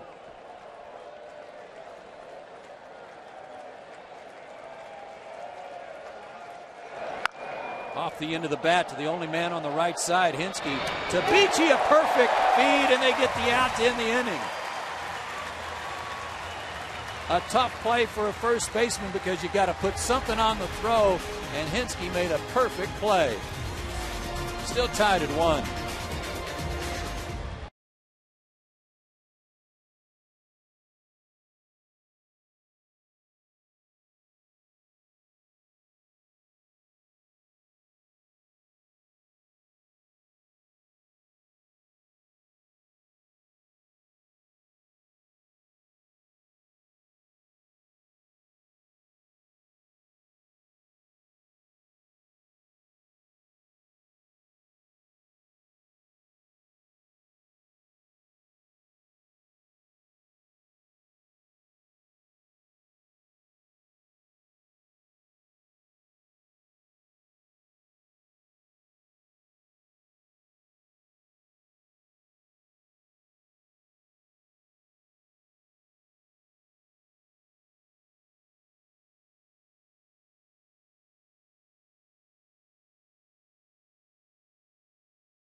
Freeze can.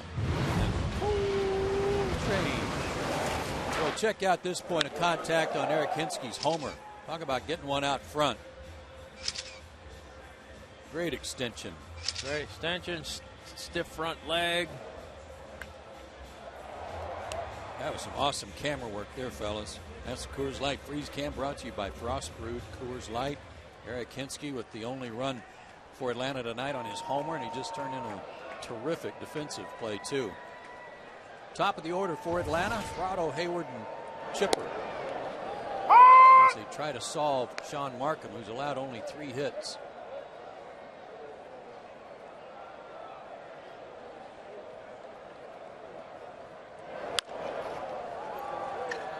Easy play there for McGee, 1 out. Fans, another reminder to take advantage of this one-day offer today only. Buy any prorated season ticket plan, a minimum of 2 seats for as low as $4 per ticket, and get a baseball signed by an Atlanta Braves player. Or you can do it by calling 577-9100. That's area code 404-577-9100. Or buy online at braves.com/season tickets. Bob Askins from Roswell. We know Bob. Just got a ball signed by Freddie Freeman for buying 2 upper box seats. Way to go, Bob. Bob's going to have some friends calling him to go to some games. Yep. Another off-speed pitch to Hayward. He's 0 for 2 with a strikeout. Steady dose of those.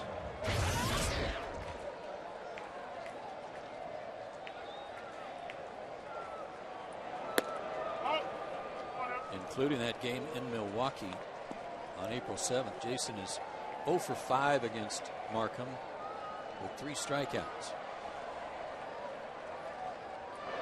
That could change right here. Hook down the line, stay fair. Foul.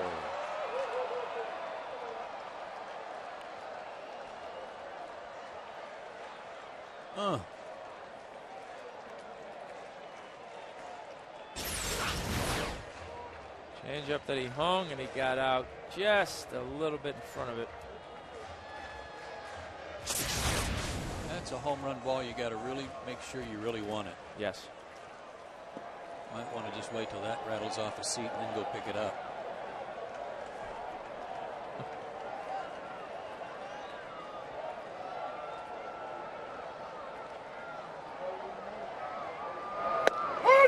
Back door. Got him looking. Strikeout number 7. That's 3 in a row. 3 out of the last 4 for Markham. That's what makes him so tough. You just don't see the same location or the same speed or even the same pitch type very often. You can go a whole at bat and not see the same pitch, or see a pitch in the same quadrant the whole at bat. Jason got the 1 pitch to hit, but pulled it foul. He's set down 13 of the last 14. Chipper's 0 for 2. Grounded out and struck out. He took a call third strike that looked like ball 4. And he sends one into right center field. Hart on the run. He's not going to get it. That'll go all the way to the wall. Chipper a pull up at second base with a 2-out double.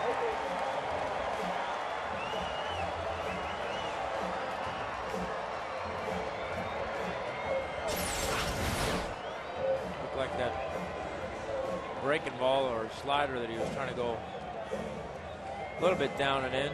Got it over the middle plate. Chipper was a little bit fooled on the speed, but kept his hands back and drove it in that gap like he's done so many times.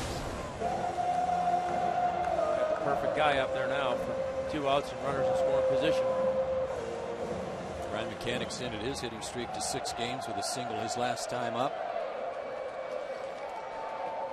A hard shot to center that caused Niger Morgan to boot it and allow Mack to get to second.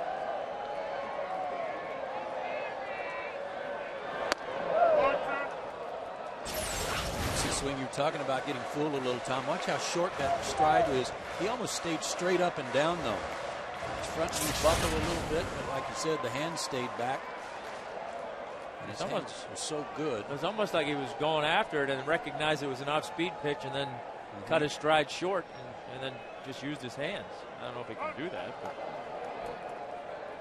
if you can do things like that, I think you're going to have a good career. Yeah, I think he's got a chance to have a pretty good career before it's all over.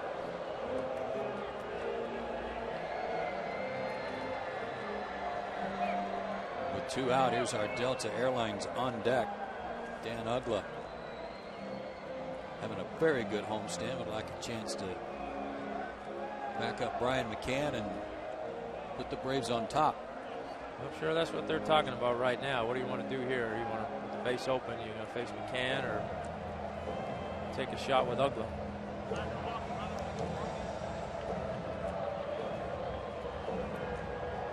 going to put him on. Well, no surprise. With the righty-righty matchup on deck, and as we've talked about, Brian's been so good with runners in scoring position. That's the first walk for Markham.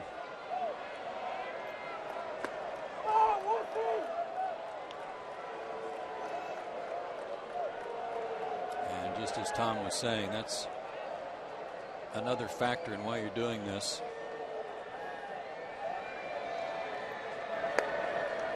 Ball 4 to McCann, and now Ugla will get that opportunity. First and second, 2 out. He is struck out and hit a comebacker to the mound. I know it goes against his nature, but he's got to think about something to right center. I was just going to say, he's seen a steady dose of breaking balls out over the plate. So, you know, as much as we've talked about him coming out of this slump a little bit, how he's starting to go gap to gap, this is a perfect opportunity, I would think, to look for that slider or changeup out over the plate and just hit it, try to hit it into that right center field gap. And he's only got one guy on the right side of the diamond, and that's Prince Fielder on the infield anyway. A lot of room over there, too. See what happens. In the dirt. Well, he can't find it, but Chipper's not sure where it is either. He can hit one in the gap in right center field. Pretty good chance Brian McCann's going to score. There's, like I said, there's nobody over there. You run for days. Fielder and Hart, the only guys to the right of second base for the Brewers.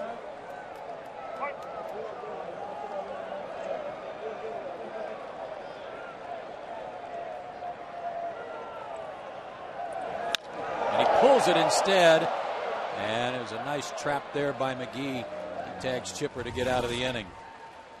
Ugla hit it hard, but right at McGee, and the Brewers escape.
You'd expect the cat count to be split. Split it is, and pretty much the same on both sides. Both pitchers, rightly so, are up there. Both have been really good. Eric Hinsky with the solo home run for the Braves, and Jonathan Lucroy with the sac fly that plated the Brewers' only run. So it's we've talked about the potential for a great pitching matchup, and it's been every bit of it. But the Braves will go to the bullpen. In fact, here's our AT call to the bullpen. Eric O'Flaherty will come in for Brandon Beachy, who exits after having thrown 95 pitches and tied his career high with 9 strikeouts tonight. The only run he allowed was an unearned run. But he's out after 6 innings. Betancourt in the hole 0-2. O'Flaherty pitched in game 1 last night. Yesterday afternoon, I should say. Worked an inning, gave up a hit, and also struck out a batter. Zeros across otherwise. He has been outstanding. A 1.20 ERA.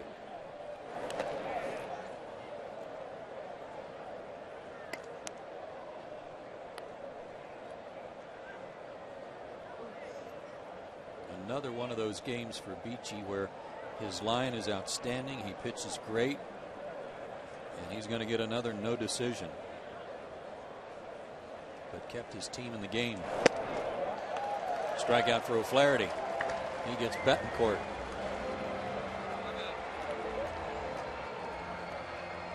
His first of the night, and that'll bring up Corey Hart, who has struck out and singled.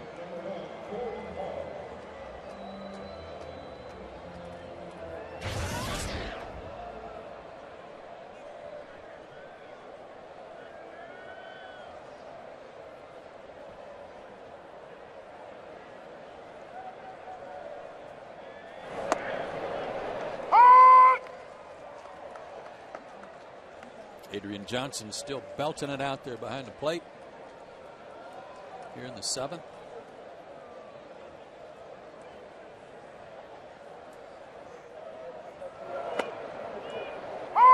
Good breaking ball.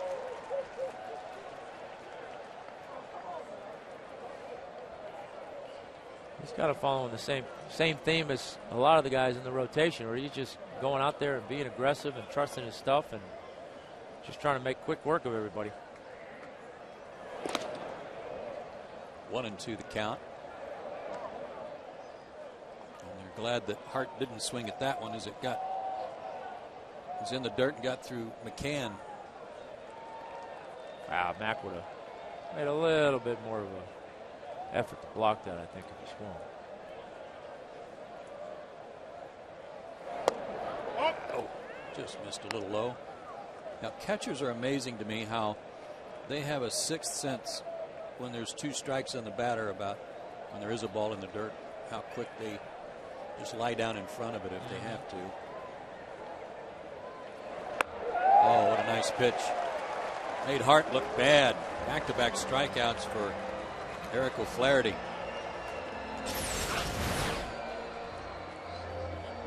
Threw that slider up and in on Betancourt to get him to swing at it, and then came back with the same one at the back leg or the back foot.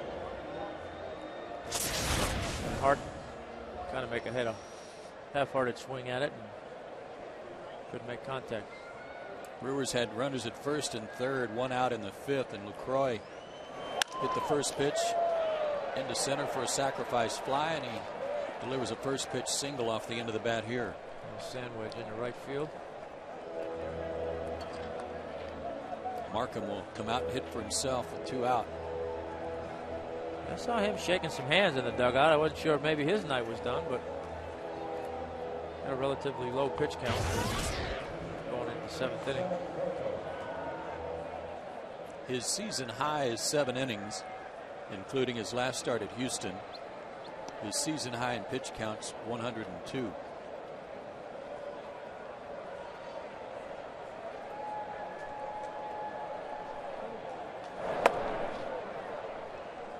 But again, not a bad hitter. He's grounded out twice tonight. I'd love to extend this inning, get Ricky Weeks up there and give him a shot to push the go ahead and run across. Out of play.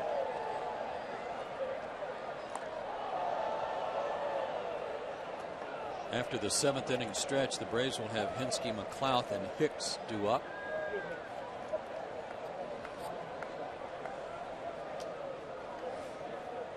Freddie had a pretty good bench in the second game last night with Chipper and Mack on there. He's got a pretty good one for this game, too.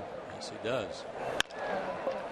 Another ground out for Markham. Ugla handles this one, and the inning is over. A couple of strikeouts for O'Flaherty. He continues his good work, and we go to the 7th inning stretch.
Trust by AT U-Verse, by McDonald's, by Toyota, and by Georgia Power.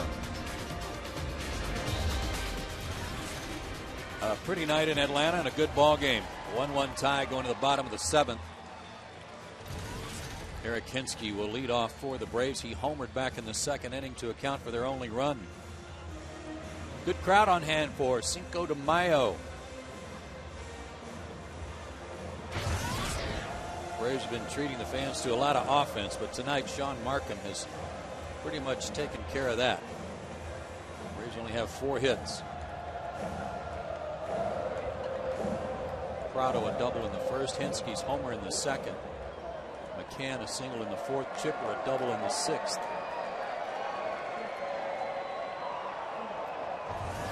Shift on for Eric Hinsky. He thinks about bunting.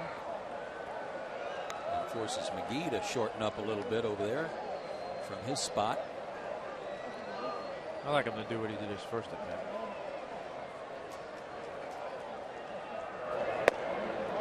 Two 2-0.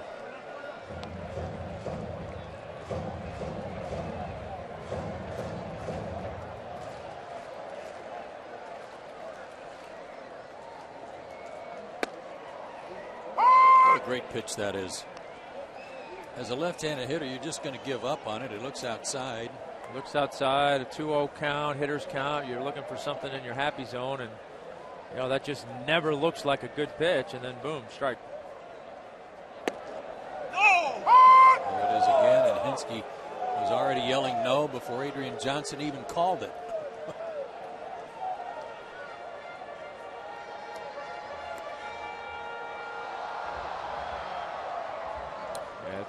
It's a big swing pitch right there. Go to 2-2 count instead of 3-1. Staying out there. And he hooked it over Weeks for a base hit. Eric was sitting on it, and they went there one too many times, and the leadoff man aboard for Atlanta in the 7th. Well, you keep going out there, then you sooner or later the hitter's either going to make the adjustment or you're going to have to do something to get him off it. And Markham didn't throw anything on the inside part of the plate right there. So Eric just went out, got it, hooked it. And Nate McLouth will hit. See if he's bunting him over.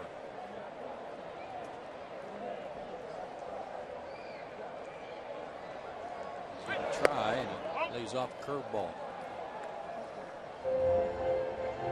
The one thing Markham accomplishes in doing that, though, Tom, I mean, he does negate Eric's power. He's saying it's out here if you want to go get it, but you're not going to be able to hit it anywhere. No, absolutely. And was willing to give up a single, I guess, but the Braves are in business. And Markham mad at himself after missing twice on what he knew were bunt attempts. Yeah, and, you know, I mean, as much as you're sitting there and it looks so easy, obviously, from up here that, man, I mean, you just got to throw something inside. He's going out there too much. You're right. In his mind, he's saying, all right, it's late in the game. We're in a tight game. I don't want to let one pitch beat me. And you know that if he makes a mistake in, like he did his, you know, first at bat where he tried to go in and left it over the plate, and he hits a home run, now, you know, you got a different scenario. You take your chances and make him get 3 bases to score a run.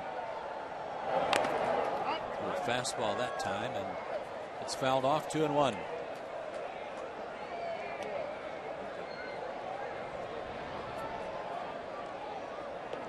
From Freddie Gonzalez to Brian Snitker to McLouth and Hinsky.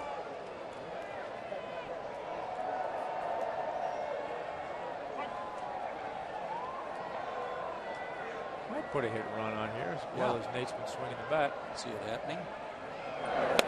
Instead of bunt, wisely, Nate lays off. 3-1. This is where I think Markham's outsmarting himself a little bit. He's trying to lay down the bunt. He's giving you the out, and I don't know if he's thinking, well, maybe he is swinging away, and he's not quite, you know, trusting that he's going to be bunting, or if he's trying to make a nasty pitch to somehow maybe keep Eric from being able to advance a base. I don't know. Swinging and popping it up. Over near the stands, McGee makes the catch, and he made a couple of nice plays last night on the railing down at the other end of the Brewers dugout, and had to go a long way for that one. And on a 3-1 pitch, trying to cross up the defense, fouls out. Ball was up there a long time. You're contending with that little nook there. Fan trying to reach in. Unfortunately for the Braves, error on the fan. Yeah, that was in the seats. Fan could have done something with that and not been called for interference.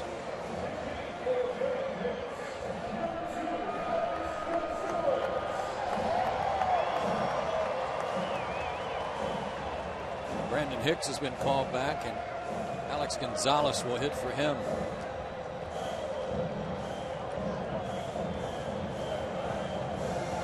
Hinsky still in first. Hicks was 0 for 2. He flied out and struck out.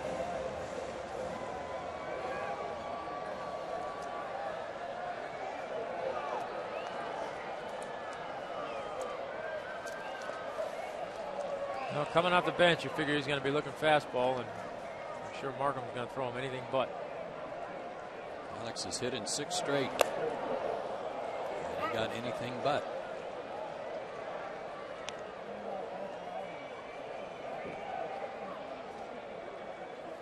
Alex 5 for 14 in the series. On base 4 times last night in game 2. 2 singles and reached twice on errors. Had 3 hits in the doubleheader. Another pop up, this one to center. Niger Morgan is there. 2 down.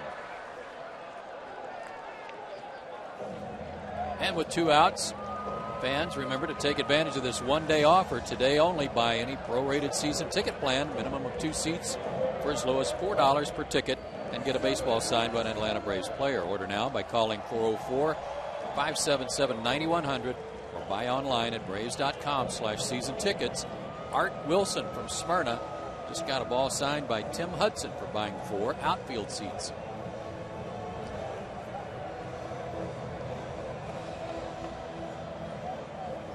He might be out there in the Laser Baker reflector section. Could be. Brooks Conrad, a pinch hit for O'Flaherty.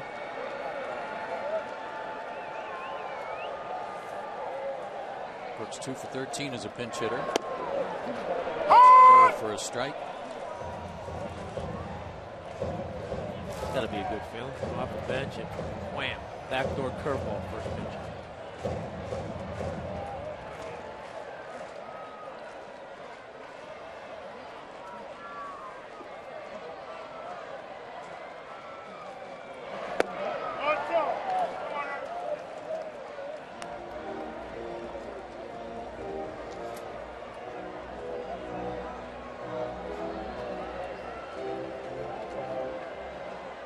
Brewers bullpen gets busy. Big Cameron Lowe begins to throw. Johnny Venner's in the Atlanta pen. Good cut. But another ball just kind of sinking off the end of his bat. 1-2.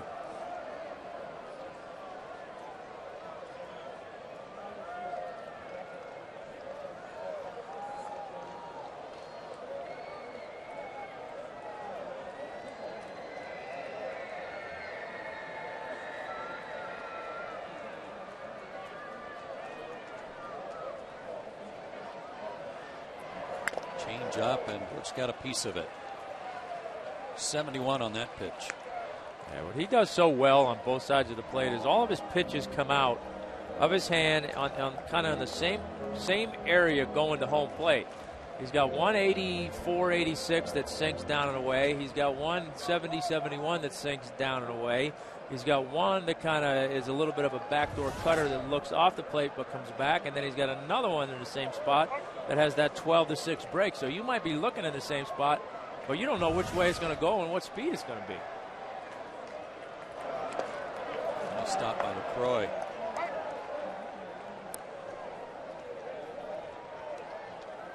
Braves got a run in the second on a Hinske homer. The Brewers got an unearned run in the fifth. After a one-out error by Hicks allowed Betancourt to reach. A single by Hart put runners at first and third, and then a sacrifice fly by LaCroix.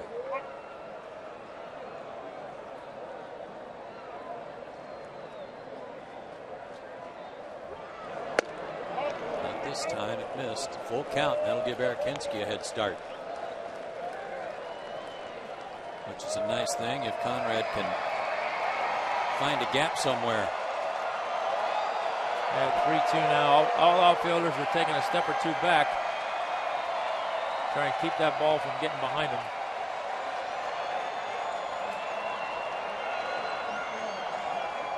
Setting up away again. Runner goes. Pitch pulled right over the top of Terry Pendleton. Foul.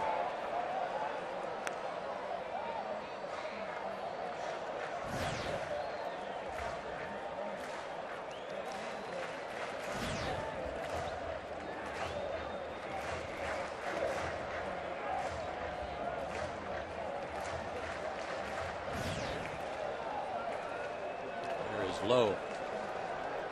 6'8" right-hander.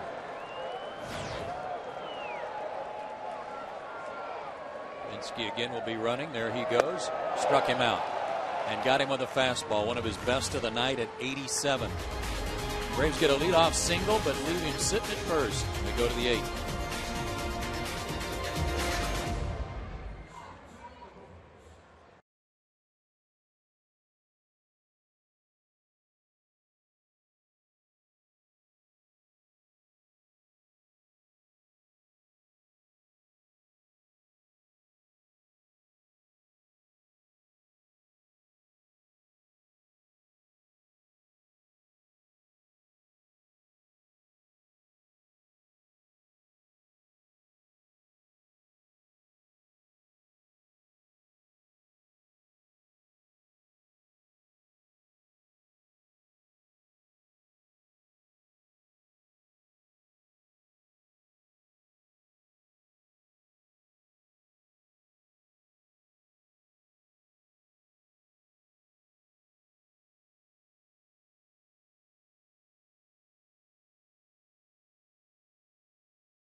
And a reminder that Delta Airlines is a proud sponsor of the Atlanta Braves. And our AT call to the bullpen for the Braves. Johnny Venters makes his first appearance in this series. His 15th appearance on the year, 1-0 with an 0.57 ERA. Last pitch Sunday against St. Louis, picked up the win in that game. Opponent batting average, pretty good, 102. And Ricky Weeks, the leadoff man, takes a strike.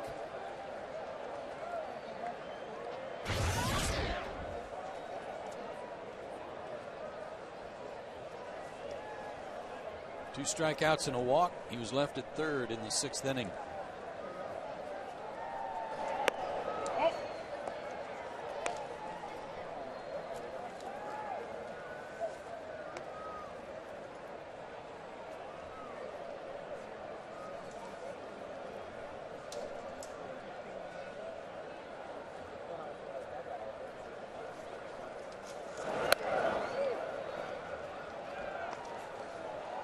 Two and one the count to the Brewers leadoff man, who's got good power. He has 6 homers.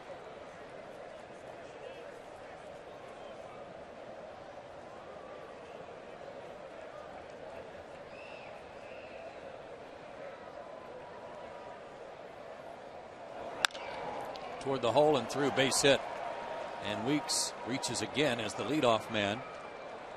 This time here in the 8th inning in a tie game.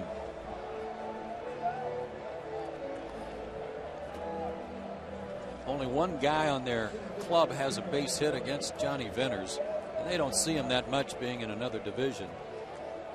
But that guy is Niger Morgan, 1 for 6. He was the only guy with a hit until Weeks' base hit. I'm sure he's going to be bunting again here in this situation, see if his approach is any different.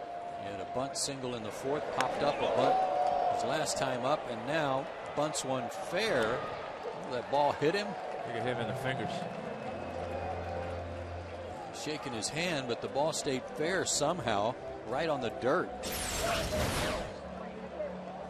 Yeah, he's got his hands behind the bat like you're supposed to, but Johnny's ball moved so much that when he went to go get it, missed the bat and hit him in the hands.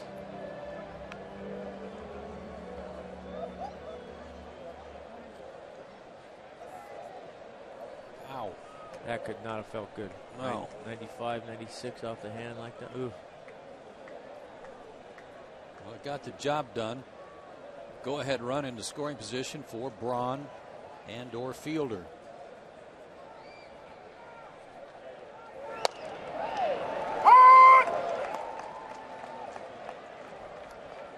Ryan Braun's never faced him before. I'm glad he didn't swing at that pitch. We were going to see one that good again. No. 1 for 3 tonight. Singled his last time up. He's also struck out and lined out.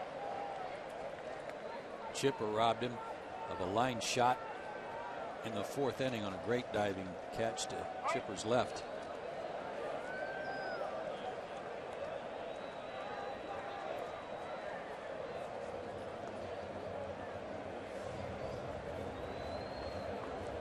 Got a runner at second, so you change the signs with a runner at second.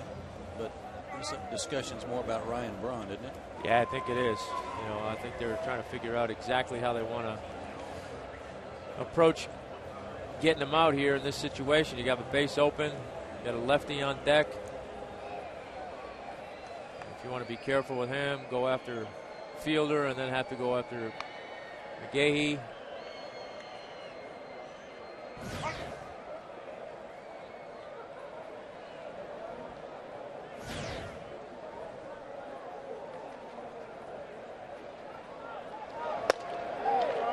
Busted him inside at 95.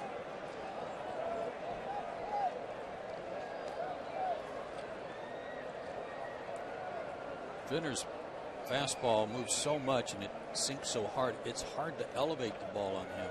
Yeah, it is. I mean, it's just hard to square anything up on him. There's the blistering sinker at 94 and the count 1-2. Yeah, left-handers fastballs move more anyway naturally, but it just It absolutely amazes me, as hard as he throws, that his ball moves as much as it does. I mean, most guys that throw that hard, they just don't get much action because the ball gets to the plate so fast. McCann likened it to a right-handed hard slider. And he gets Braun to chase. Great sequence of pitches there. Good work by Venners and McCann. A big strikeout, 2 down. After he busted him in with that one fastball, comes back with a slider. Threw it at his back foot. There's just nothing there to do with that. Well, here's a matchup we've seen before. Fielder's 0 for 3 tonight with a couple of strikeouts, but he and Venners have hooked up before, and last summer it almost got ugly.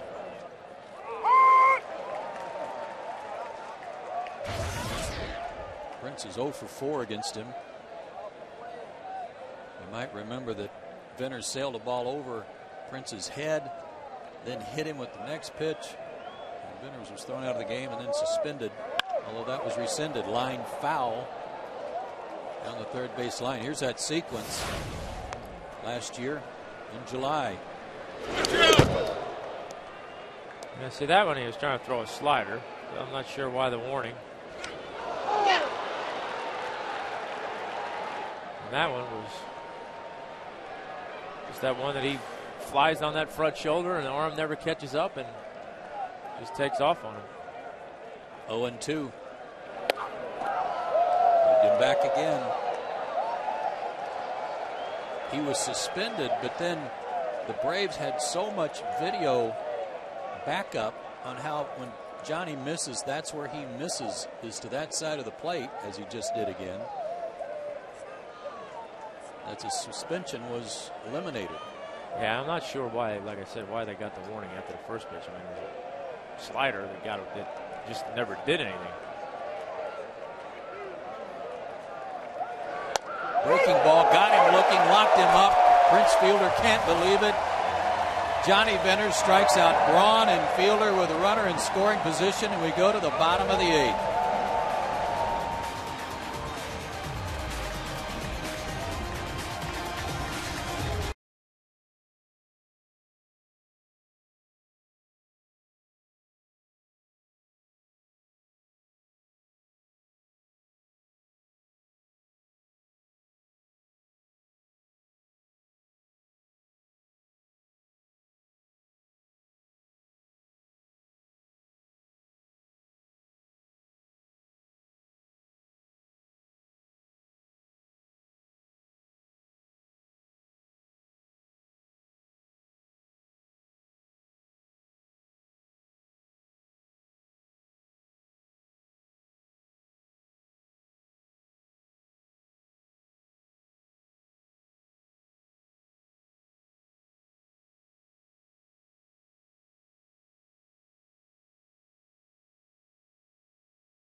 Especially on Prince Fielder.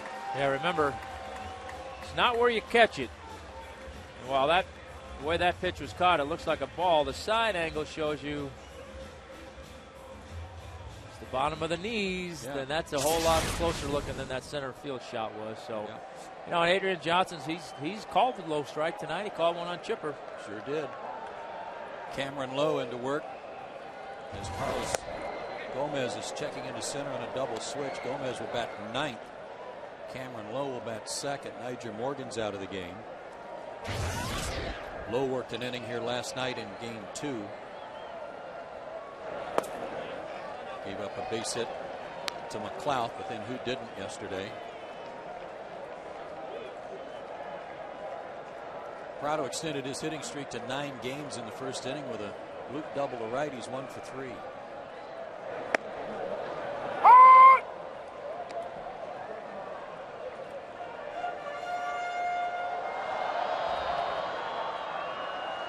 Well, it'd be nice to see if we could push one across here and get Kimbrell out there for the 9th inning.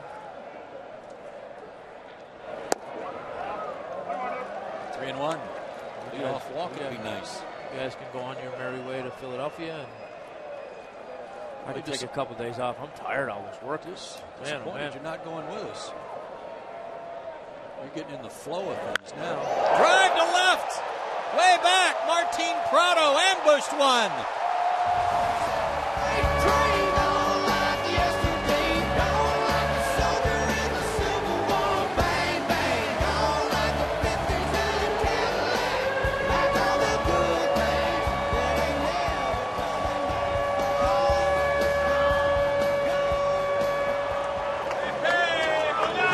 Of the year. Well, like I said, it'd be nice if the Braves could get one here. And hitters count, and I think that's the first fastball that Martin's seen in a hitter's count all night. Markham was so good at throwing everything but a fastball, but he was looking for one there, and like you said, Joe, he ambushed it. Jason Hayward fouls one off. Our Toyota play of the game, here it is. Trying to go down and away and threw it up and in, and that's what you call pulling your hands into the ball. He does an amazing job, Tom, of keeping that pitch fair. 0-2 to Jason. That's a hard pitch to get your hands inside of. It's up and not yank it foul. Yeah, so many guys want to come around that ball and they just yank it into the stands.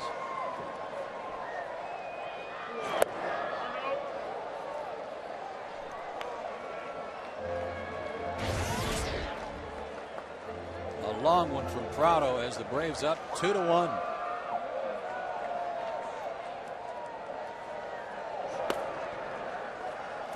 Two and 2 to Jason.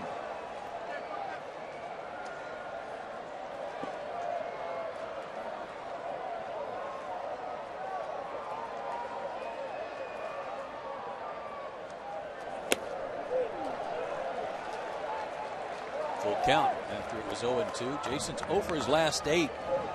He could use a hit. Be nice to get another man on and get a little insurance.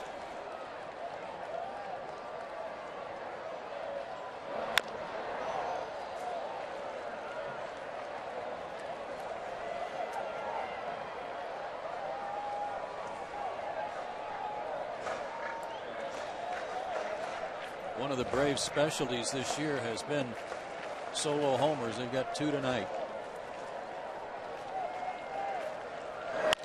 Hard hit. Nice stop by Ricky Weeks. To his speed, he'll throw him out. Terrific play by Weeks to rob Hayward of a base hit. Yeah, when you're struggling as a hitter, that's not what you want to see. Jason put a good swing on that ball, hit it hard, and Weeks just made a heck of a play.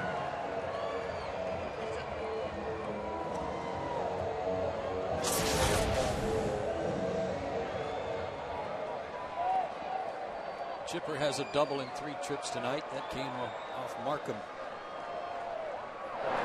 He goes the other way, down the line.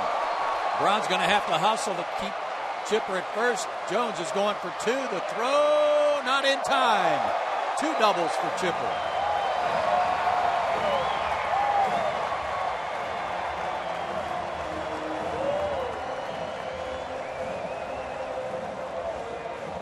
Chipper was thinking 2 as soon as he left the box. Yeah, he was. They got the third baseman way off the line. Ryan Braun had a long way to go to get that.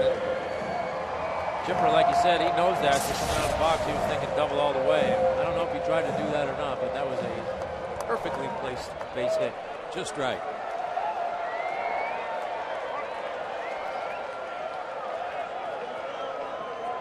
Brian McCann, 1 for 2 with a walk.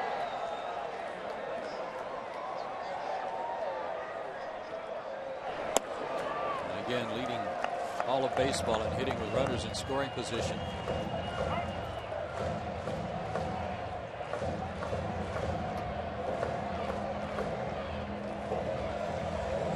Chipper's had a good series against the Brewers, 5 for 12.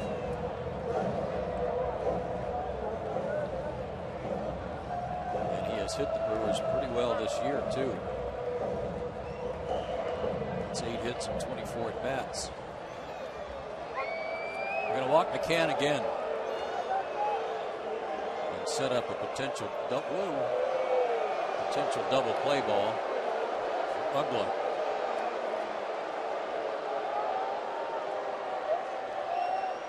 Well, they walk Brian from Laserbaker. That double by Chipper gives him 504 in his career. You see McClellan getting it. 504 doubles for Chipper, ties him for third all time for switch hitters with Roberto Alomar in that category.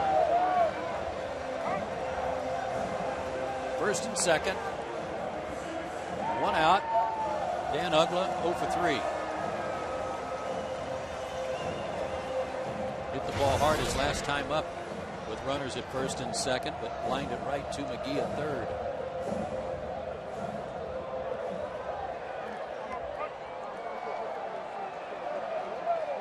Dan Ugla 3 for 5 in his career, though, against Lowe.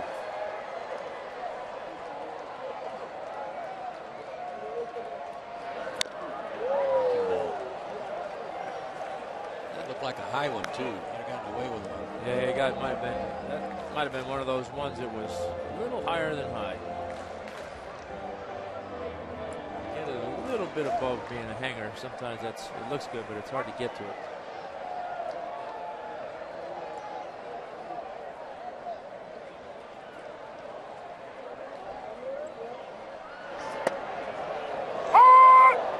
A better one in a Butte. Well, we'll see if he tries to follow that up and throw this one a little bit better and hangs it.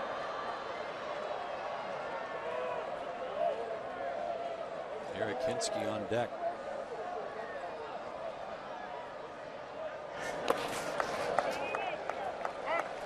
No hang in that one. No, he didn't want that one anywhere near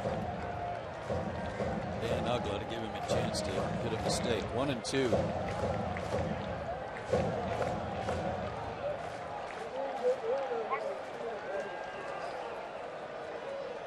Martin Prado led off the inning with a deep shot into the seats in left field.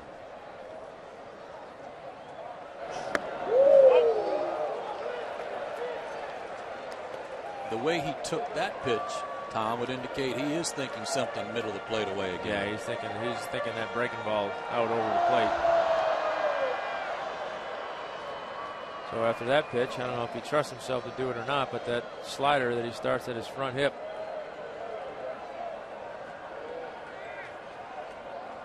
Two and two. Line to left. But Braun is there for the catch. He'll try to double up Chipper, but no chance there. Again, Ugla hit that one on the button. 2 down. And Eric Hinsky, the batter, he's had a good night. He homered in the second, singled in the seventh. 2 for 3. He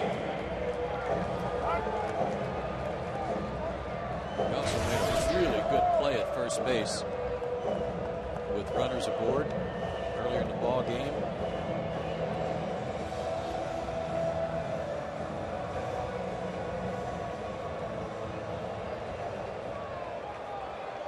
That was on McGee with runners at second and third in the 6th inning.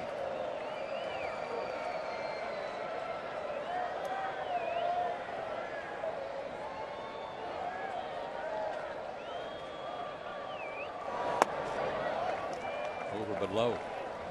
I'm surprised they don't have one of their left-handed specialists ready to face Hinske right here.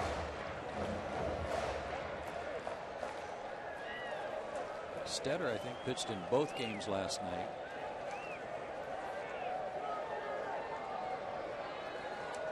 He did.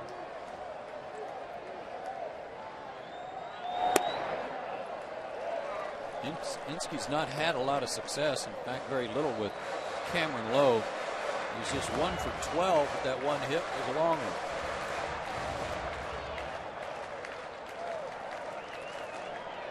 He's ahead in the count, 2-0.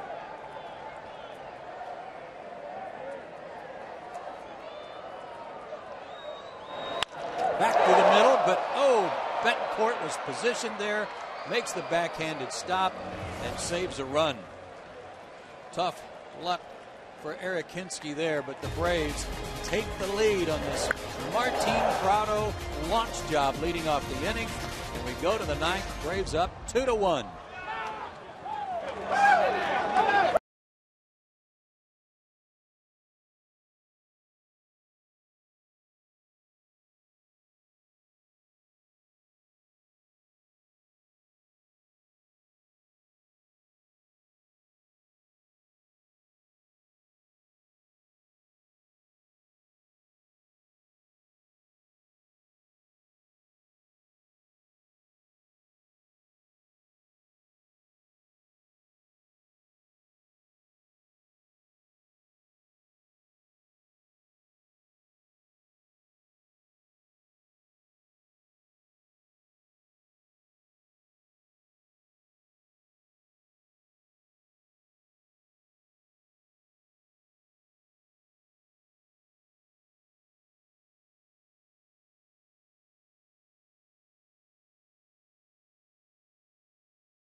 Home run in the bottom of the eighth has put the Braves within 3 outs of a 4-game sweep of the Brewers. Time now for the Braves AT call to the bullpen. And Craig Kimbrell will come on and try to nail it down. He'll face McGee, Betancourt, and Hart, who are due up here in the ninth.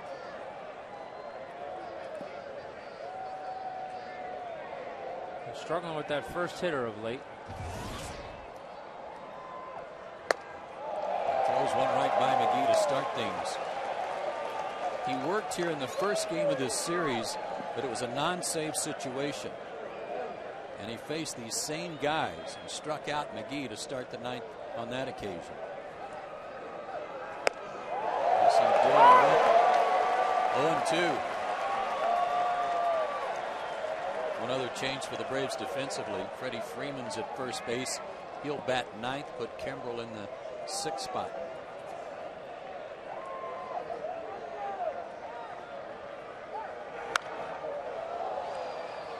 Still 0-2.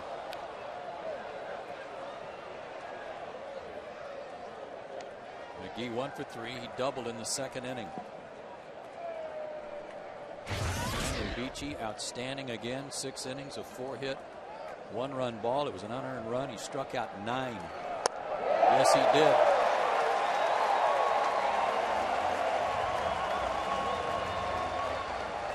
That's the 14th strikeout for Braves pitchers tonight.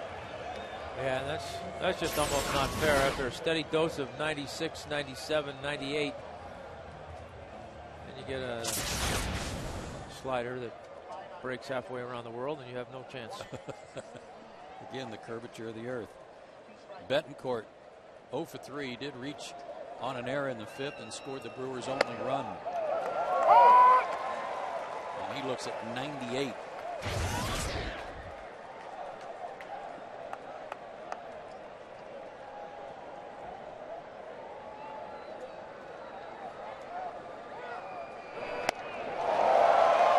Two. It's just not fair.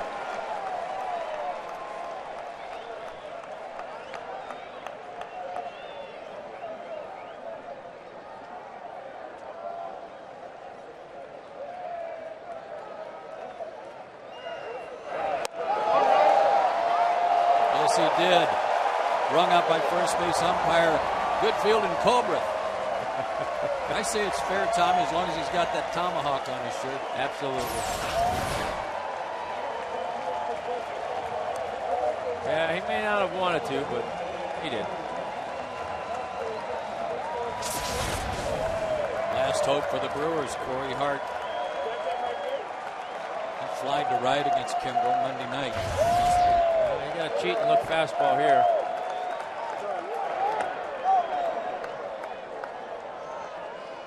So you get 2 strikes anyway.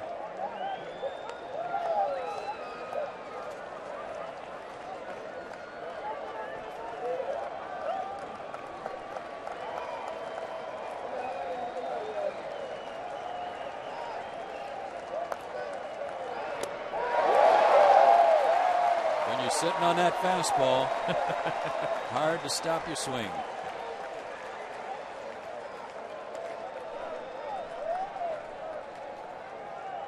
I think if I'm Kimbrel, I'm throwing him 2 more of those.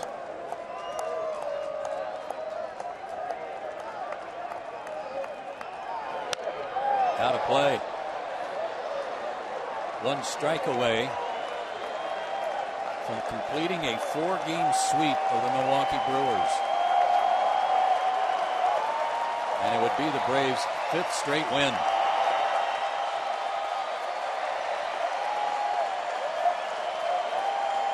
Everybody on their feet. In the air to right, playable. Hayward on the run, still coming, diving, can't get it. It slices away from him in foul territory.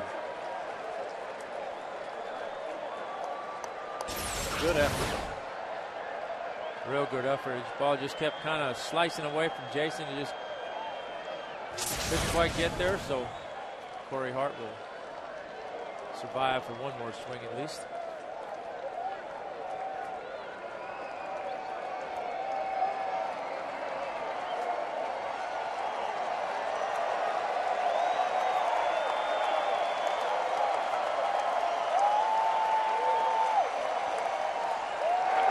Breaking ball, fought off. Freddie Freeman tested. Good toss to Kimbrel, and he catches the bag. And the game is over, and the Braves have won their 5th straight and complete a 4-game sweep of the Milwaukee Brewers.